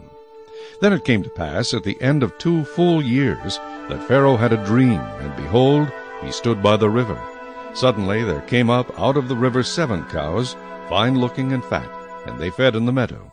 Then behold, 7 other cows came up after them out of the river, ugly and gaunt, and stood by the other cows on the bank of the river. And the ugly and gaunt cows ate up the 7 fine-looking and fat cows. So Pharaoh awoke. He slept and dreamed a 2nd time, and suddenly 7 heads of grain came up on one stalk, plump and good. Then behold, 7 thin heads, blighted by the east wind, sprang up after them. And the 7 thin heads devoured the 7 plump and full heads. So Pharaoh awoke, and indeed it was a dream. Now it came to pass in the morning that his spirit was troubled, and he sent and called for all the magicians of Egypt and all its wise men. And Pharaoh told them his dreams, but there was no one who could interpret them for Pharaoh. Then the chief butler spoke to Pharaoh, saying, I remember my faults this day, when Pharaoh was angry with his servants, and put me in custody in the house of the captain of the guard, both me and the chief baker. We each had a dream in one night, he and I. Each of us dreamed according to the interpretation of his own dream. Now, there was a young Hebrew man with us there, a servant of the captain of the guard, and we told him, and he interpreted our dreams for us. To each man he interpreted according to his own dream. And it came to pass, just as he interpreted for us, so it happened. He restored me to my office, and he hanged him. Then Pharaoh sent and called Joseph, and they brought him quickly out of the dungeon, and he shaved, changed his clothing, and came to Pharaoh. And Pharaoh said to Joseph, I have had a dream, and there is no one who can interpret it. But I have heard it said of you that you can understand a dream to interpret it. So Joseph answered Pharaoh, saying, It is not in me. God will give Pharaoh an answer of peace. Then Pharaoh said to Joseph, Behold, in my dream I stood on the bank of the river. Suddenly 7 cows came up out of the river, fine-looking and fat, and they fed in the meadow. Then behold, 7 other cows came up after them, poor and very ugly and gaunt, such ugliness as I have never seen in all the land of Egypt. And the gaunt and ugly cows ate up the first 7, the fat cows. When they had eaten them up, no one would have known that they had eaten them, for they were just as ugly as at the beginning. So I awoke. Also I saw in my dream, and suddenly 7 heads came up on one stalk, full and good. Then behold, 7 heads withered, thin, and blighted by the east wind, sprang up after them. And the thin heads devoured the 7 good heads. So I told this to the magicians, but there was no one who could explain it to me. Then Joseph said to Pharaoh, The dreams of Pharaoh are one. God has shown Pharaoh what he is about to do. The 7 good cows are 7 years, and the 7 good heads are 7 years. The dreams are one. And the 7 thin and ugly cows which came up after them are 7 years, and the 7 empty heads blighted by the east wind are 7 years of famine. This is the thing which I have spoken to Pharaoh. God has shown Pharaoh what he is about to do. Indeed, 7 years of great plenty will come throughout all the land of Egypt, but after them 7 years of famine will arise, and all the plenty will be forgotten in the land of Egypt, and the famine will deplete the land. So the plenty will not be known in the land because of the famine following, for it will be very severe. And the dream was repeated to Pharaoh twice, because the thing is established by God, and God will shortly bring it to pass. Now, therefore, let Pharaoh select a discerning and wise man, and set him over the land of Egypt. Let Pharaoh do this, and let him appoint officers over the land to collect 1/5 of the produce of the land of Egypt in the 7 plentiful years. And let them gather all the food of those good years that are coming, and store up grain under the authority of Pharaoh, and let them keep food in the cities. Then that food shall be as a reserve for the land for the 7 years of famine which shall be in the land of Egypt, that the land may not perish during the famine. So the advice was good in the eyes of Pharaoh and in the eyes of all his servants. And Pharaoh said to his servants, Can we find such a one as this, a man in whom is the Spirit of God? Then Pharaoh said to Joseph, Inasmuch as God has shown you all this, there is no one as discerning and wise as you. You shall be over my house, and all my people shall be ruled according to your word. Only in regard to the throne will I be greater than you. And Pharaoh said to Joseph, See, I have set you over all the land of Egypt. Then Pharaoh took his signet ring off his hand, and put it on Joseph's hand. And he clothed him in garments of fine linen, and put a gold chain around his neck. And he had him ride in the 2nd chariot which he had, and they cried out before him, Bow the knee. So he set him over all the land of Egypt. Pharaoh also said to Joseph, I am Pharaoh, and without your consent no man may lift his hand or foot in all the land of Egypt. And Pharaoh called Joseph's name Zaphnath-Paaneah, and he gave him as a wife Asenath, the daughter of Potiphera, priest of On. So Joseph went out over all the land of Egypt. Joseph was 30 years old when he stood before Pharaoh king of Egypt. And Joseph went out from the presence of Pharaoh, and went throughout all the land of Egypt. Now in the 7 plentiful years the ground brought forth abundantly. So he gathered up all the food of the 7 years which were in the land of Egypt, and laid up the food in the cities. He laid up in every city the food of the fields which surrounded them. Joseph gathered very much grain, as the sand of the sea, until he stopped counting, for it was immeasurable. And to Joseph were born 2 sons before the years of famine came, whom Asenath, the daughter of Potiphera, priest of On, bore to him. Joseph called the name of the firstborn Manasseh. For God has made me forget all my toil and all my father's house. And the name of the second he called Ephraim. For God has caused me to be fruitful in the land of my affliction. Then the 7 years of plenty which were in the land of Egypt ended, and the 7 years of famine began to come, as Joseph had said. The famine was in all lands, but in all the land of Egypt there was bread. So when all the land of Egypt was famished, the people cried to Pharaoh for bread. Then Pharaoh said to all the Egyptians, Go to Joseph. Whatever he says to you, do. The famine was over all the face of the earth, and Joseph opened all the storehouses, and sold to the Egyptians. And the famine became severe in the land of Egypt. So all countries came to Joseph in Egypt to buy grain, because the famine was severe in all lands. Chapter 42. When Jacob saw that there was grain in Egypt, Jacob said to his sons, Why do you look at one another? And he said, Indeed, I have heard that there is grain in Egypt. Go down to that place and buy for us there, that we may live and not die. So Joseph's 10 brothers went down to buy grain in Egypt. But Jacob did not send Joseph's brother Benjamin with his brothers, for he said, Lest some calamity befall him. And the sons of Israel went to buy grain among those who journeyed, for the famine was in the land of Canaan. Now Joseph was governor over the land, and it was he who sold to all the people of the land. And Joseph's brothers came and bowed down before him with their faces to the earth.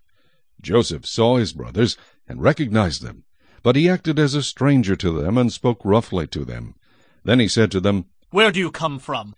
And they said, "From the land of Canaan to buy food." So Joseph recognized his brothers, but they did not recognize him.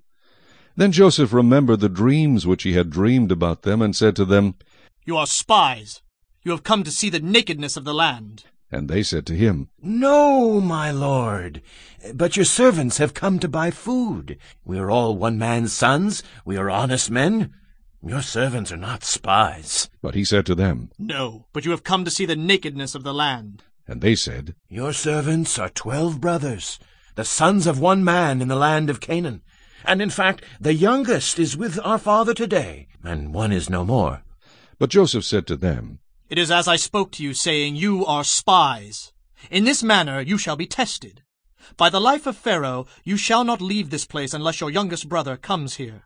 Send one of you, and let him bring your brother, and you shall be kept in prison, that your words may be tested to see whether there is any truth in you. Or else, by the life of Pharaoh, surely you are spies." So he put them all together in prison 3 days. Then Joseph said to them the third day, "Do this and live, for I fear God. If you are honest men, let one of your brothers be confined to your prison house. But you, go and carry grain for the famine of your houses. And bring your youngest brother to me, so your words will be verified, and you shall not die." And they did so. Then they said to one another, "We are truly guilty concerning our brother. For we saw the anguish of his soul when he pleaded with us, and we would not hear. Therefore this distress has come upon us." And Reuben answered them, saying, "Did I not speak to you, saying, Do not sin against the boy, and you would not listen? Therefore, behold, his blood is now required of us." But they did not know that Joseph understood them, for he spoke to them through an interpreter. And he turned himself away from them and wept. Then he returned to them again and talked with them. And he took Simeon from them, and bound him before their eyes. Then Joseph gave a command to fill their sacks with grain, to restore every man's money to his sack, and to give them provisions for the journey. Thus he did for them. So they loaded their donkeys with the grain, and departed from there. But as one of them opened his sack to give his donkey feed at the encampment, he saw his money, and there it was in the mouth of his sack. So he said to his brothers, "My money has been restored, and there it is in my sack." Then their hearts failed them, and they were afraid, saying to one another, "What is this that God has done to us?" Then they went to Jacob their father in the land of Canaan, and told him all that had happened to them, saying, "The man who is lord of the land spoke roughly to us, and took us for spies of the country. But we said to him, We are honest men, we are not spies. We are 12 brothers, sons of our father. One is no more, and the youngest is with our father this day in the land of Canaan. Then the man, the lord of the country, said to us, By this I will know that you are honest men. Leave one of your brothers here with me, take food for the famine of your households, and be gone. And bring your youngest brother to me, so I shall know that you are not spies, but that you are honest men. I will grant your brother to you, and you may trade in the land." Then it happened as they emptied their sacks that surprisingly each man's bundle of money was in his sack. And when they and their father saw the bundles of money, they were afraid. And Jacob their father said to them, "You have bereaved me. Joseph is no more, Simeon is no more, and you want to take Benjamin. All these things are against me." Then Reuben spoke to his father, saying, "Kill my 2 sons if I do not bring him back to you. Put him in my hands, and I will bring him back to you." But he said, "My son shall not go down with you, for his brother is dead, and he is left alone. If any calamity should befall him along the way in which you go, then you would bring down my gray hair with sorrow to the grave." Chapter 43. Now the famine was severe in the land, and it came to pass, when they had eaten up the grain which they had brought from Egypt, that their father said to them, "Go back, buy us a little food." But Judah spoke to him, saying, "The man solemnly warned us, saying, You shall not see my face unless your brother is with you. If you send our brother with us, we will go down and buy you food. But if you will not send him, we will not go down. For the man said to us, You shall not see my face unless your brother is with you. And Israel said, Why did you deal so wrongfully with me as to tell the man whether you had still another brother? But they said, The man asked us pointedly about ourselves and our family, saying, Is your father still alive? Have you another brother? And we told him according to these words. Could we possibly have known that he would say, Bring your brother down? Then Judah said to Israel his father, Send the lad with me, and we will arise and go, that we may live and not die, both we and you, and also our little ones. I myself will be surety for him. From my hand you shall require him. If I do not bring him back to you and set him before you, then let me bear the blame forever. For if we had not lingered, surely by now he would have returned this second time. And their father Israel said to them, If it must be so, then do this. Take some of the best fruits of the land in your vessels, and carry down a present for the man, a little balm and a little honey, spices and myrrh, pistachio nuts and almonds. Take double money in your hand, and take back in your hand the money that was returned in the mouth of your sacks. Perhaps it was an oversight. Take a brother also, and arise. Go back to the man, and may God Almighty give you mercy before the man, that he may release your other brother and Benjamin. If I am bereaved, I am bereaved. So the men took that present and Benjamin, and they took double money in their hand, and arose and went down to Egypt, and they stood before Joseph. When Joseph saw Benjamin with them, he said to the steward of his house, Take these men to my home, and slaughter an animal, and make ready, for these men will dine with me at noon. Then the man did as Joseph ordered, and the man brought the men into Joseph's house. Now the men were afraid, because they were brought into Joseph's house, and they said, It is because of the money which was returned in our sacks the first time that we are brought in, so that he may make a case against us and seize us, to take us as slaves with our donkeys.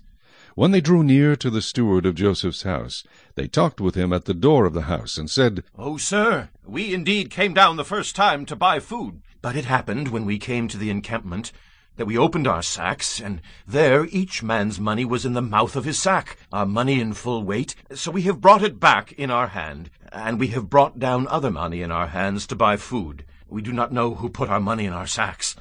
But he said, Peace be with you. Do not be afraid. Your God and the God of your father has given you treasure in your sacks. I had your money. Then he brought Simeon out to them. So the man brought the men into Joseph's house, and gave them water, and they washed their feet, and he gave their donkeys feed. Then they made the present ready for Joseph's coming at noon, for they heard that they would eat bread there. And when Joseph came home, they brought him the present which was in their hand into the house, and bowed down before him to the earth. Then he asked them about their well-being, and said, Is your father well, the old man of whom you spoke? Is he still alive? And they answered, Your servant, our father, is in good health. He's still alive. And they bowed their heads down and prostrated themselves. Then he lifted his eyes and saw his brother Benjamin, his mother's son, and said, Is this your younger brother of whom you spoke to me? And he said, God be gracious to you, my son. Now his heart yearned for his brother, so Joseph made haste and sought somewhere to weep. And he went into his chamber and wept there.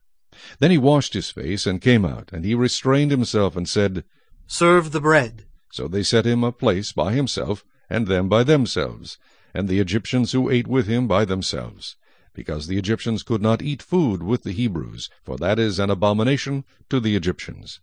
And they sat before him, the firstborn according to his birthright, and the youngest according to his youth.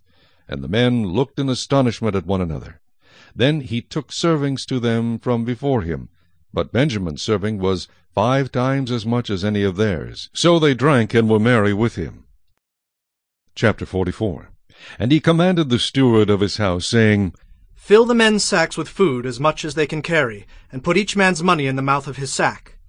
Also put my cup, the silver cup, in the mouth of the sack of the youngest, and his grain money. So he did according to the word that Joseph had spoken. As soon as the morning dawned, the men were sent away, they and their donkeys. When they had gone out of the city and were not yet far off, Joseph said to his steward, Get up, follow the men, and when you overtake them, say to them, Why have you repaid evil for good? Is not this the one from which my lord drinks, and with which he indeed practices divination? You have done evil in so doing. So he overtook them, and he spoke to them these same words. And they said to him, Why does the Lord say these words? Far be it from us that your servants should do such a thing. Look, we brought back to you from the land of Canaan the money which we found in the mouth of our sacks. How then could we steal silver or gold from your Lord's house? With whomever of your servants it is found, let him die, and we also will be my Lord's slaves. And he said, Now also let it be according to your words.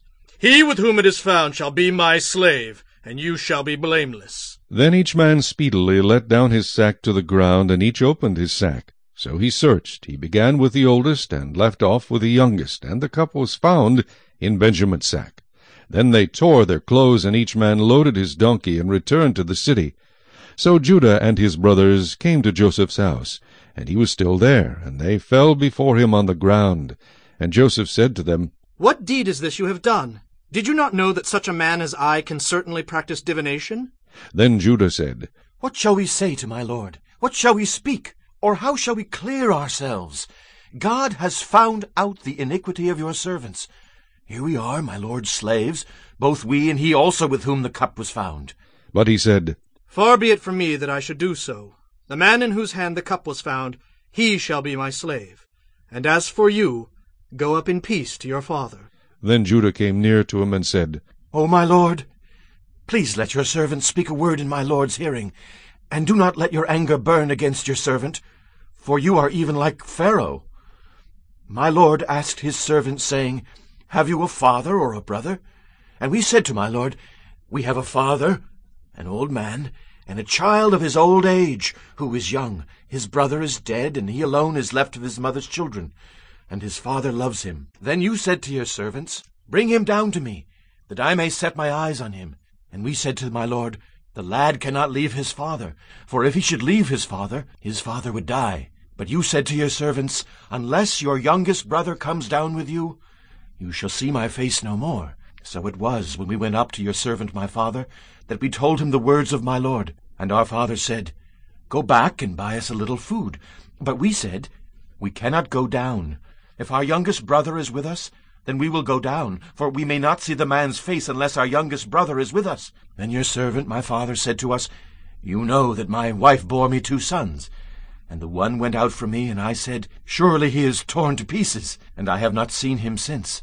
But if you take this one also from me, and calamity befalls him, you shall bring down my gray hair with sorrow to the grave. Now, therefore, when I come to your servant my father, and the lad is not with us, since his life is bound up in the lad's life, it will happen, when he sees that the lad is not with us, that he will die. So your servants will bring down the gray hair of your servant our father with sorrow to the grave. For your servant became surety for the lad to my father, saying, If I do not bring him back to you, then I shall bear the blame before my father forever. Now, therefore, please, let your servant remain instead of the lad as a slave to my lord, and let the lad go up with his brothers. For how shall I go up to my father, if the lad is not with me, lest perhaps I see the evil that would come upon my father?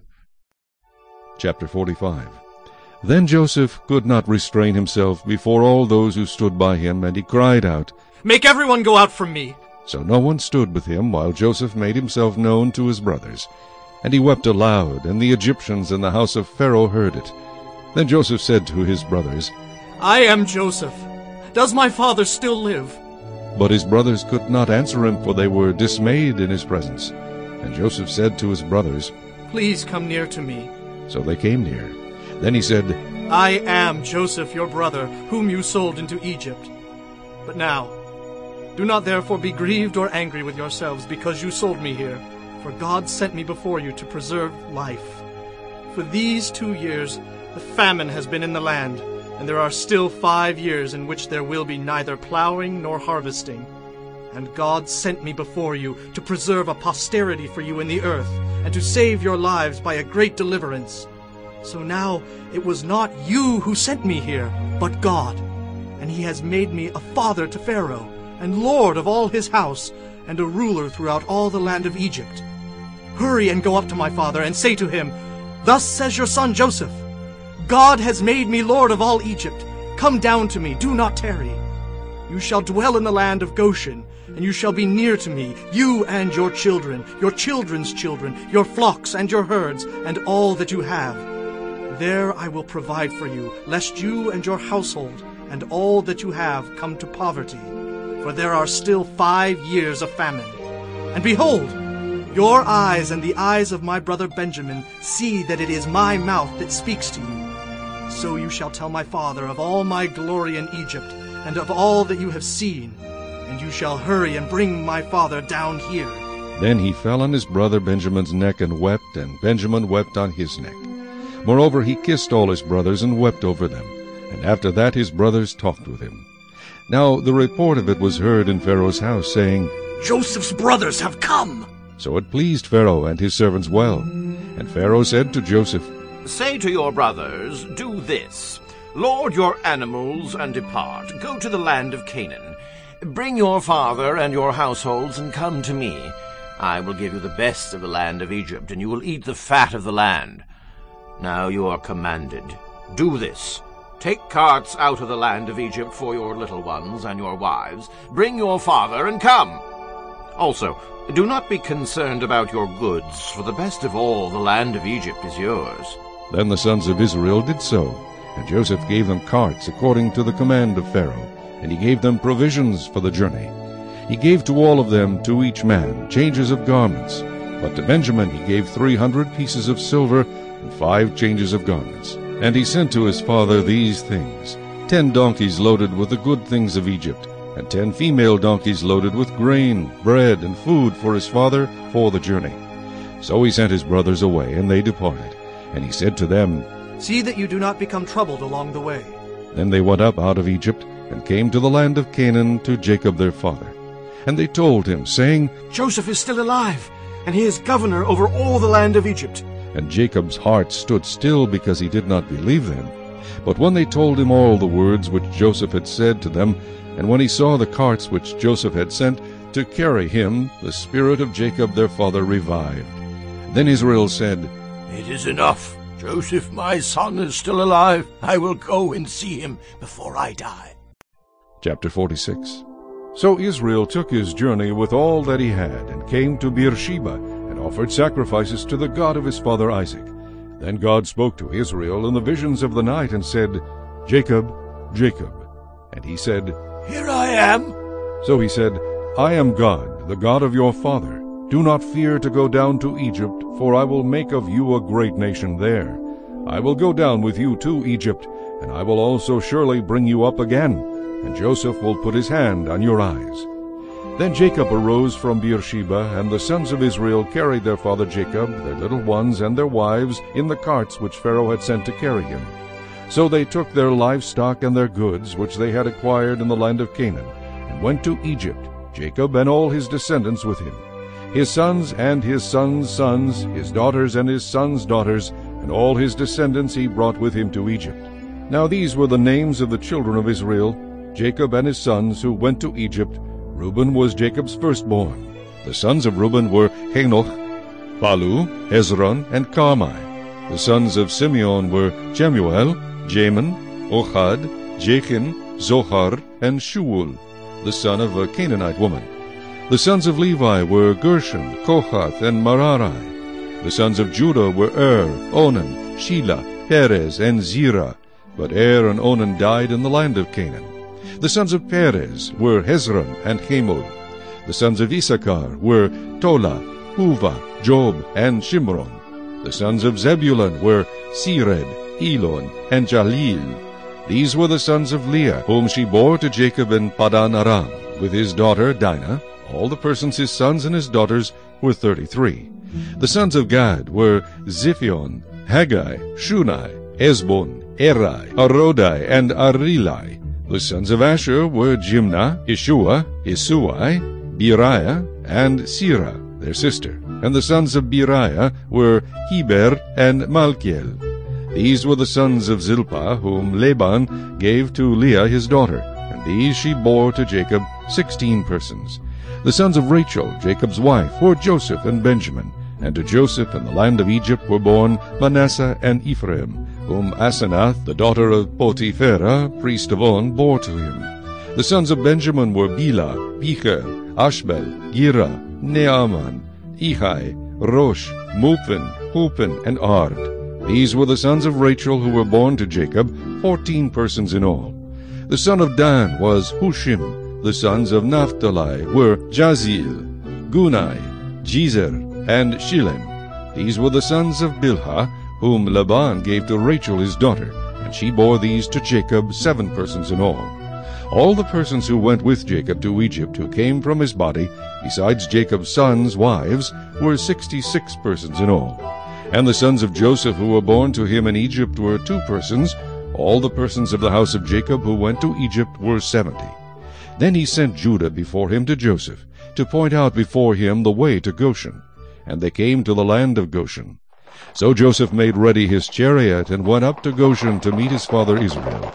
And he presented himself to him, and fell on his neck, and wept on his neck a good while. And Israel said to Joseph, Now let me die, since I have seen your face, because you are still alive. Then Joseph said to his brothers and to his father's household, I will go up and tell Pharaoh, and say to him, My brothers and those of my father's house who were in the land of Canaan have come to me, and the men are shepherds, for their occupation has been to feed livestock, and they have brought their flocks, their herds, and all that they have. So it shall be when Pharaoh calls you and says, What is your occupation? That you shall say, Your servant's occupation has been with livestock from our youth even till now, both we and also our fathers, that you may dwell in the land of Goshen.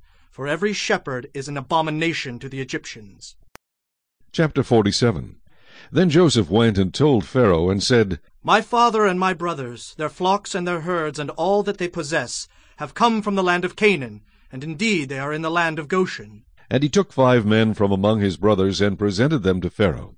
Then Pharaoh said to his brothers, What is your occupation? And they said to Pharaoh, Your servants are shepherds, both we and also our fathers.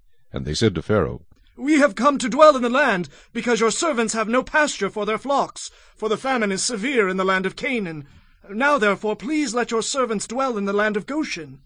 Then Pharaoh spoke to Joseph, saying, Your father and your brothers have come to you. The land of Egypt is before you. Have your father and brothers dwell in the best of the land. Let them dwell in the land of Goshen. And if you know any competent men among them, then make them chief herdsmen over my livestock. Then Joseph brought in his father Jacob, and set him before Pharaoh, and Jacob blessed Pharaoh. Pharaoh said to Jacob, How old are you? And Jacob said to Pharaoh, The days of the years of my pilgrimage are 130 years. Few and evil have been the days of the years of my life, and they have not attained to the days of the years of the life of my fathers in the days of their pilgrimage. So Jacob blessed Pharaoh, and went out from before Pharaoh. And Joseph situated his father and his brothers, and gave them a possession in the land of Egypt, in the best of the land, in the land of Ramses, as Pharaoh had commanded. Then Joseph provided his father, his brothers, and all his father's household with bread, according to the number in their families. Now there was no bread in all the land, for the famine was very severe, so that the land of Egypt and the land of Canaan languished because of the famine. And Joseph gathered up all the money that was found in the land of Egypt and in the land of Canaan, for the grain which they bought. And Joseph brought the money into Pharaoh's house. So when the money failed in the land of Egypt and in the land of Canaan, all the Egyptians came to Joseph and said, Give us bread, for why should we die in your presence?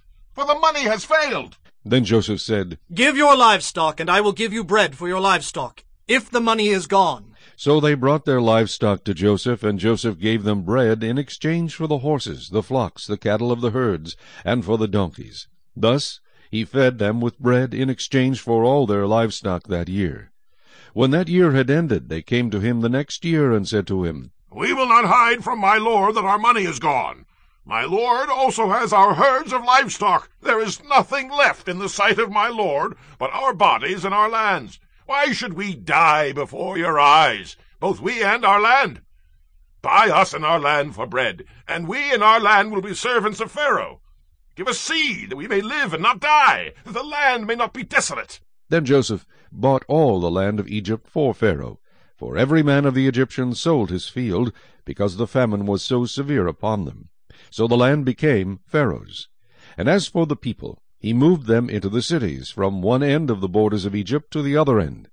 Only the land of the priests he did not buy, for the priests had rations allotted to them by Pharaoh, and they ate their rations which Pharaoh gave them. Therefore they did not sell their lands. Then Joseph said to the people, Indeed, I have bought you and your land this day for Pharaoh. Look, here is seed for you, and you shall sow the land. And it shall come to pass in the harvest that you shall give 1/5 to Pharaoh. 4/5 shall be your own, as seed for the field and for your food, for those of your households, and as food for your little ones. So they said, You have saved our lives. Let us find favor in the sight of my lord, and we will be Pharaoh's servants. And Joseph made it a law over the land of Egypt to this day, that Pharaoh should have 1/5, except for the land of the priests only, which did not become Pharaoh's. So Israel dwelt in the land of Egypt, in the country of Goshen, and they had possessions there, and grew and multiplied exceedingly. And Jacob lived in the land of Egypt 17 years. So the length of Jacob's life was 147 years. When the time drew near that Israel must die, he called his son Joseph, and said to him, Now if I have found favor in your sight, please put your hand under my thigh, and deal kindly and truly with me. Please, do not bury me in Egypt, but let me lie with my fathers. You shall carry me out of Egypt, and bury me in their burial place. And he said, I will do as you have said. Then he said, Swear to me. And he swore to him. So Israel bowed himself on the head of the bed. Chapter 48. Now it came to pass after these things that Joseph was told, Indeed your father is sick. And he took with him his 2 sons, Manasseh and Ephraim. And Jacob was told, Look, your son Joseph is coming to you. And Israel strengthened himself, and sat up on the bed. Then Jacob said to Joseph, God Almighty appeared to me at Luz in the land of Canaan, and blessed me, and said to me, Behold, I will make you fruitful, and multiply you, and I will make of you a multitude of people, and give this land to your descendants after you as an everlasting possession. And now your 2 sons, Ephraim and Manasseh, who were born to you in the land of Egypt before I came to you in Egypt, are mine. As Reuben and Simeon, they shall be mine. Your offspring, whom you beget after them, shall be yours. They will be called by the name of their brothers in their inheritance. But as for me, when I came from Paddan, Rachel died beside me in the land of Canaan on the way, when there was but a little distance to go to Ephrath, and I buried her there on the way to Ephrath, that is, Bethlehem. Then Israel saw Joseph's sons, and said, Who are these? And Joseph said to his father, They are my sons, whom God has given me in this place. And he said, Please bring them to me, and I will bless them. Now the eyes of Israel were dim with age, so that he could not see. Then Joseph brought them near him, and he kissed them and embraced them.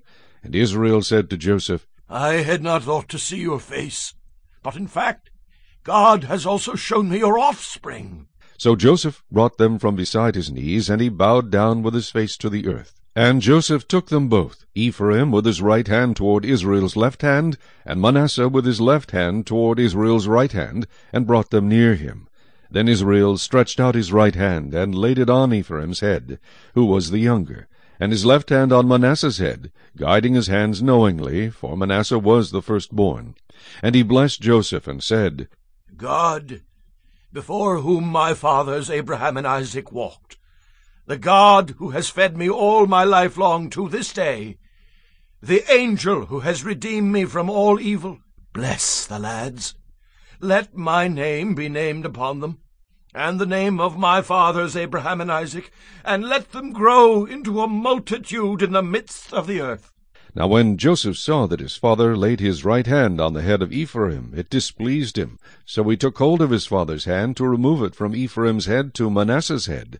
And Joseph said to his father, Not so, my father, for this one is the firstborn. Put your right hand on his head. But his father refused, and said, I know, my son, I know. He also shall become a people, and he also shall be great. But truly his younger brother shall be greater than he, and his descendants shall become a multitude of nations. So he blessed them that day, saying, By you Israel will bless, saying, May God make you as Ephraim and as Manasseh. And thus he set Ephraim before Manasseh. Then Israel said to Joseph, Behold, I am dying. But God will be with you and bring you back to the land of your fathers. Moreover, I have given to you one portion above your brothers, which I took from the hand of the Amorite with my sword and my bow. Chapter 49. And Jacob called his sons and said, Gather together, that I may tell you what shall befall you in the last days. Gather together and hear, you sons of Jacob, and listen to Israel your father. Reuben, you are my firstborn, my might and the beginning of my strength, the excellency of dignity and the excellency of power. Unstable as water you shall not excel, because you went up to your father's bed, and you defiled it.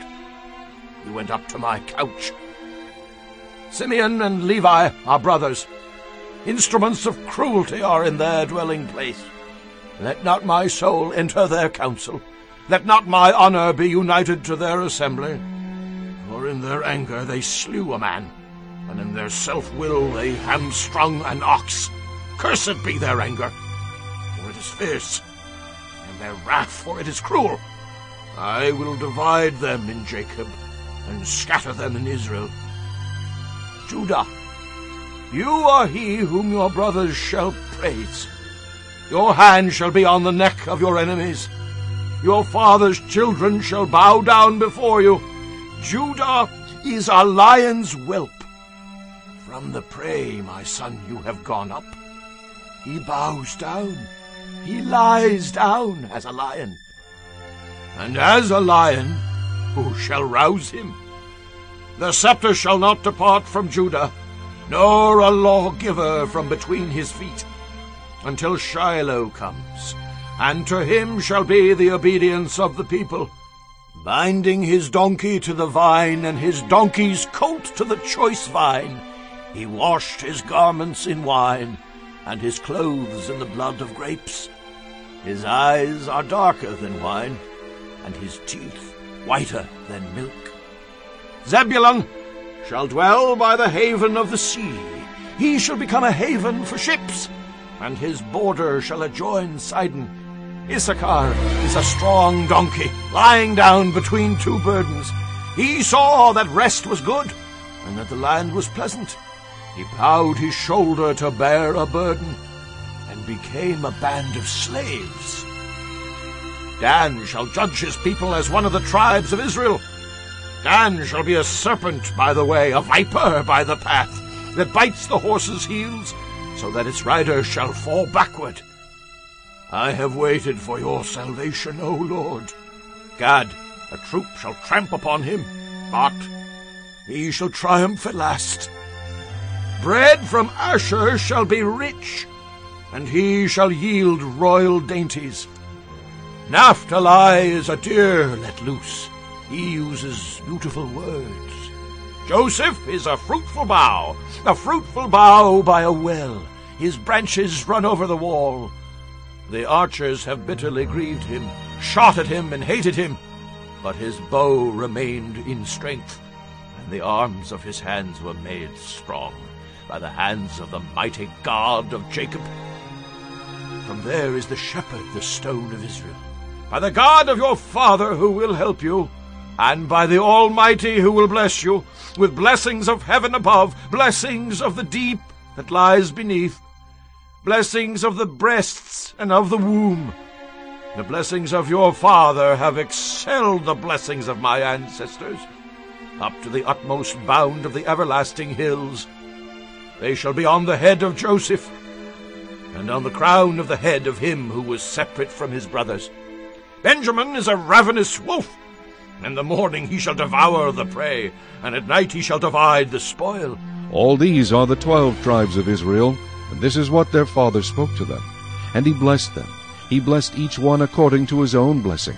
Then he charged them and said to them, I am to be gathered to my people. Bury me with my fathers in the cave that is in the field of Ephron the Hittite, in the cave that is in the field of Machpelah, which is before Mamre, in the land of Canaan, which Abraham bought with the field of Ephron the Hittite as a possession for a burial place. There they buried Abraham and Sarah his wife. There they buried Isaac and Rebekah his wife. And there I buried Leah. The field and the cave that is there were purchased from the sons of Heth. And when Jacob had finished commanding his sons, he drew his feet up into the bed and breathed his last, and was gathered to his people. Chapter 50. Then Joseph fell on his father's face, and wept over him, and kissed him. And Joseph commanded his servants, the physicians, to embalm his father. So the physicians embalmed Israel. 40 days were required for him, for such are the days required for those who are embalmed. And the Egyptians mourned for him 70 days. Now when the days of his mourning were past, Joseph spoke to the household of Pharaoh, saying, If now I have found favor in your eyes, please speak in the hearing of Pharaoh, saying, My father made me swear, saying, Behold, I am dying. In my grave, which I dug for myself in the land of Canaan, there you shall bury me. Now therefore please let me go up and bury my father, and I will come back. And Pharaoh said, Go up and bury your father, as he made you swear. So Joseph went up to bury his father, and with him went all the servants of Pharaoh, the elders of his house, and all the elders of the land of Egypt, as well as all the house of Joseph, his brothers, and his father's house. Only their little ones, their flocks, and their herds they left in the land of Goshen. And there went up with him both chariots and horsemen, and it was a very great gathering. Then they came to the threshing floor of Atad, which is beyond the Jordan, and they mourned there with a great and very solemn lamentation. He observed 7 days of mourning for his father. And when the inhabitants of the land, the Canaanites, saw the mourning at the threshing floor of Atad, they said, This is a deep mourning of the Egyptians. Therefore its name was called Abel Mizraim, which is beyond the Jordan. So his sons did for him just as he had commanded them. For his sons carried him to the land of Canaan, and buried him in the cave of the field of Machpelah, before Mamre, which Abraham bought with the field from Ephron the Hittite as property for a burial place. And after he had buried his father, Joseph returned to Egypt, he and his brothers, and all who went up with him to bury his father. When Joseph's brothers saw that their father was dead, they said, Perhaps Joseph will hate us, and may actually repay us for all the evil which we did to him.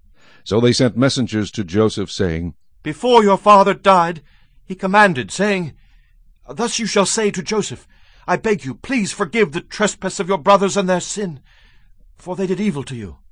Now, please, forgive the trespass of the servants of the God of your father. And Joseph wept when they spoke to him. Then his brothers also went and fell down before his face, and they said, Behold, we are your servants. Joseph said to them, Do not be afraid, for am I in the place of God? But as for you, you meant evil against me, but God meant it for good, in order to bring it about as it is this day, to save many people alive. Now therefore do not be afraid, I will provide for you and your little ones. And he comforted them and spoke kindly to them. So Joseph dwelt in Egypt, he and his father's household, and Joseph lived 110 years. Joseph saw Ephraim's children to the 3rd generation. The children of Machir, the son of Manasseh, were also brought up on Joseph's knees. And Joseph said to his brethren, I am dying, but God will surely visit you, and bring you out of this land to the land of which he swore to Abraham, to Isaac, and to Jacob. Then Joseph took an oath from the children of Israel, saying, God will surely visit you, and you shall carry up my bones from here. So Joseph died, being 110 years old. And they embalmed him, and he was put in a coffin in Egypt.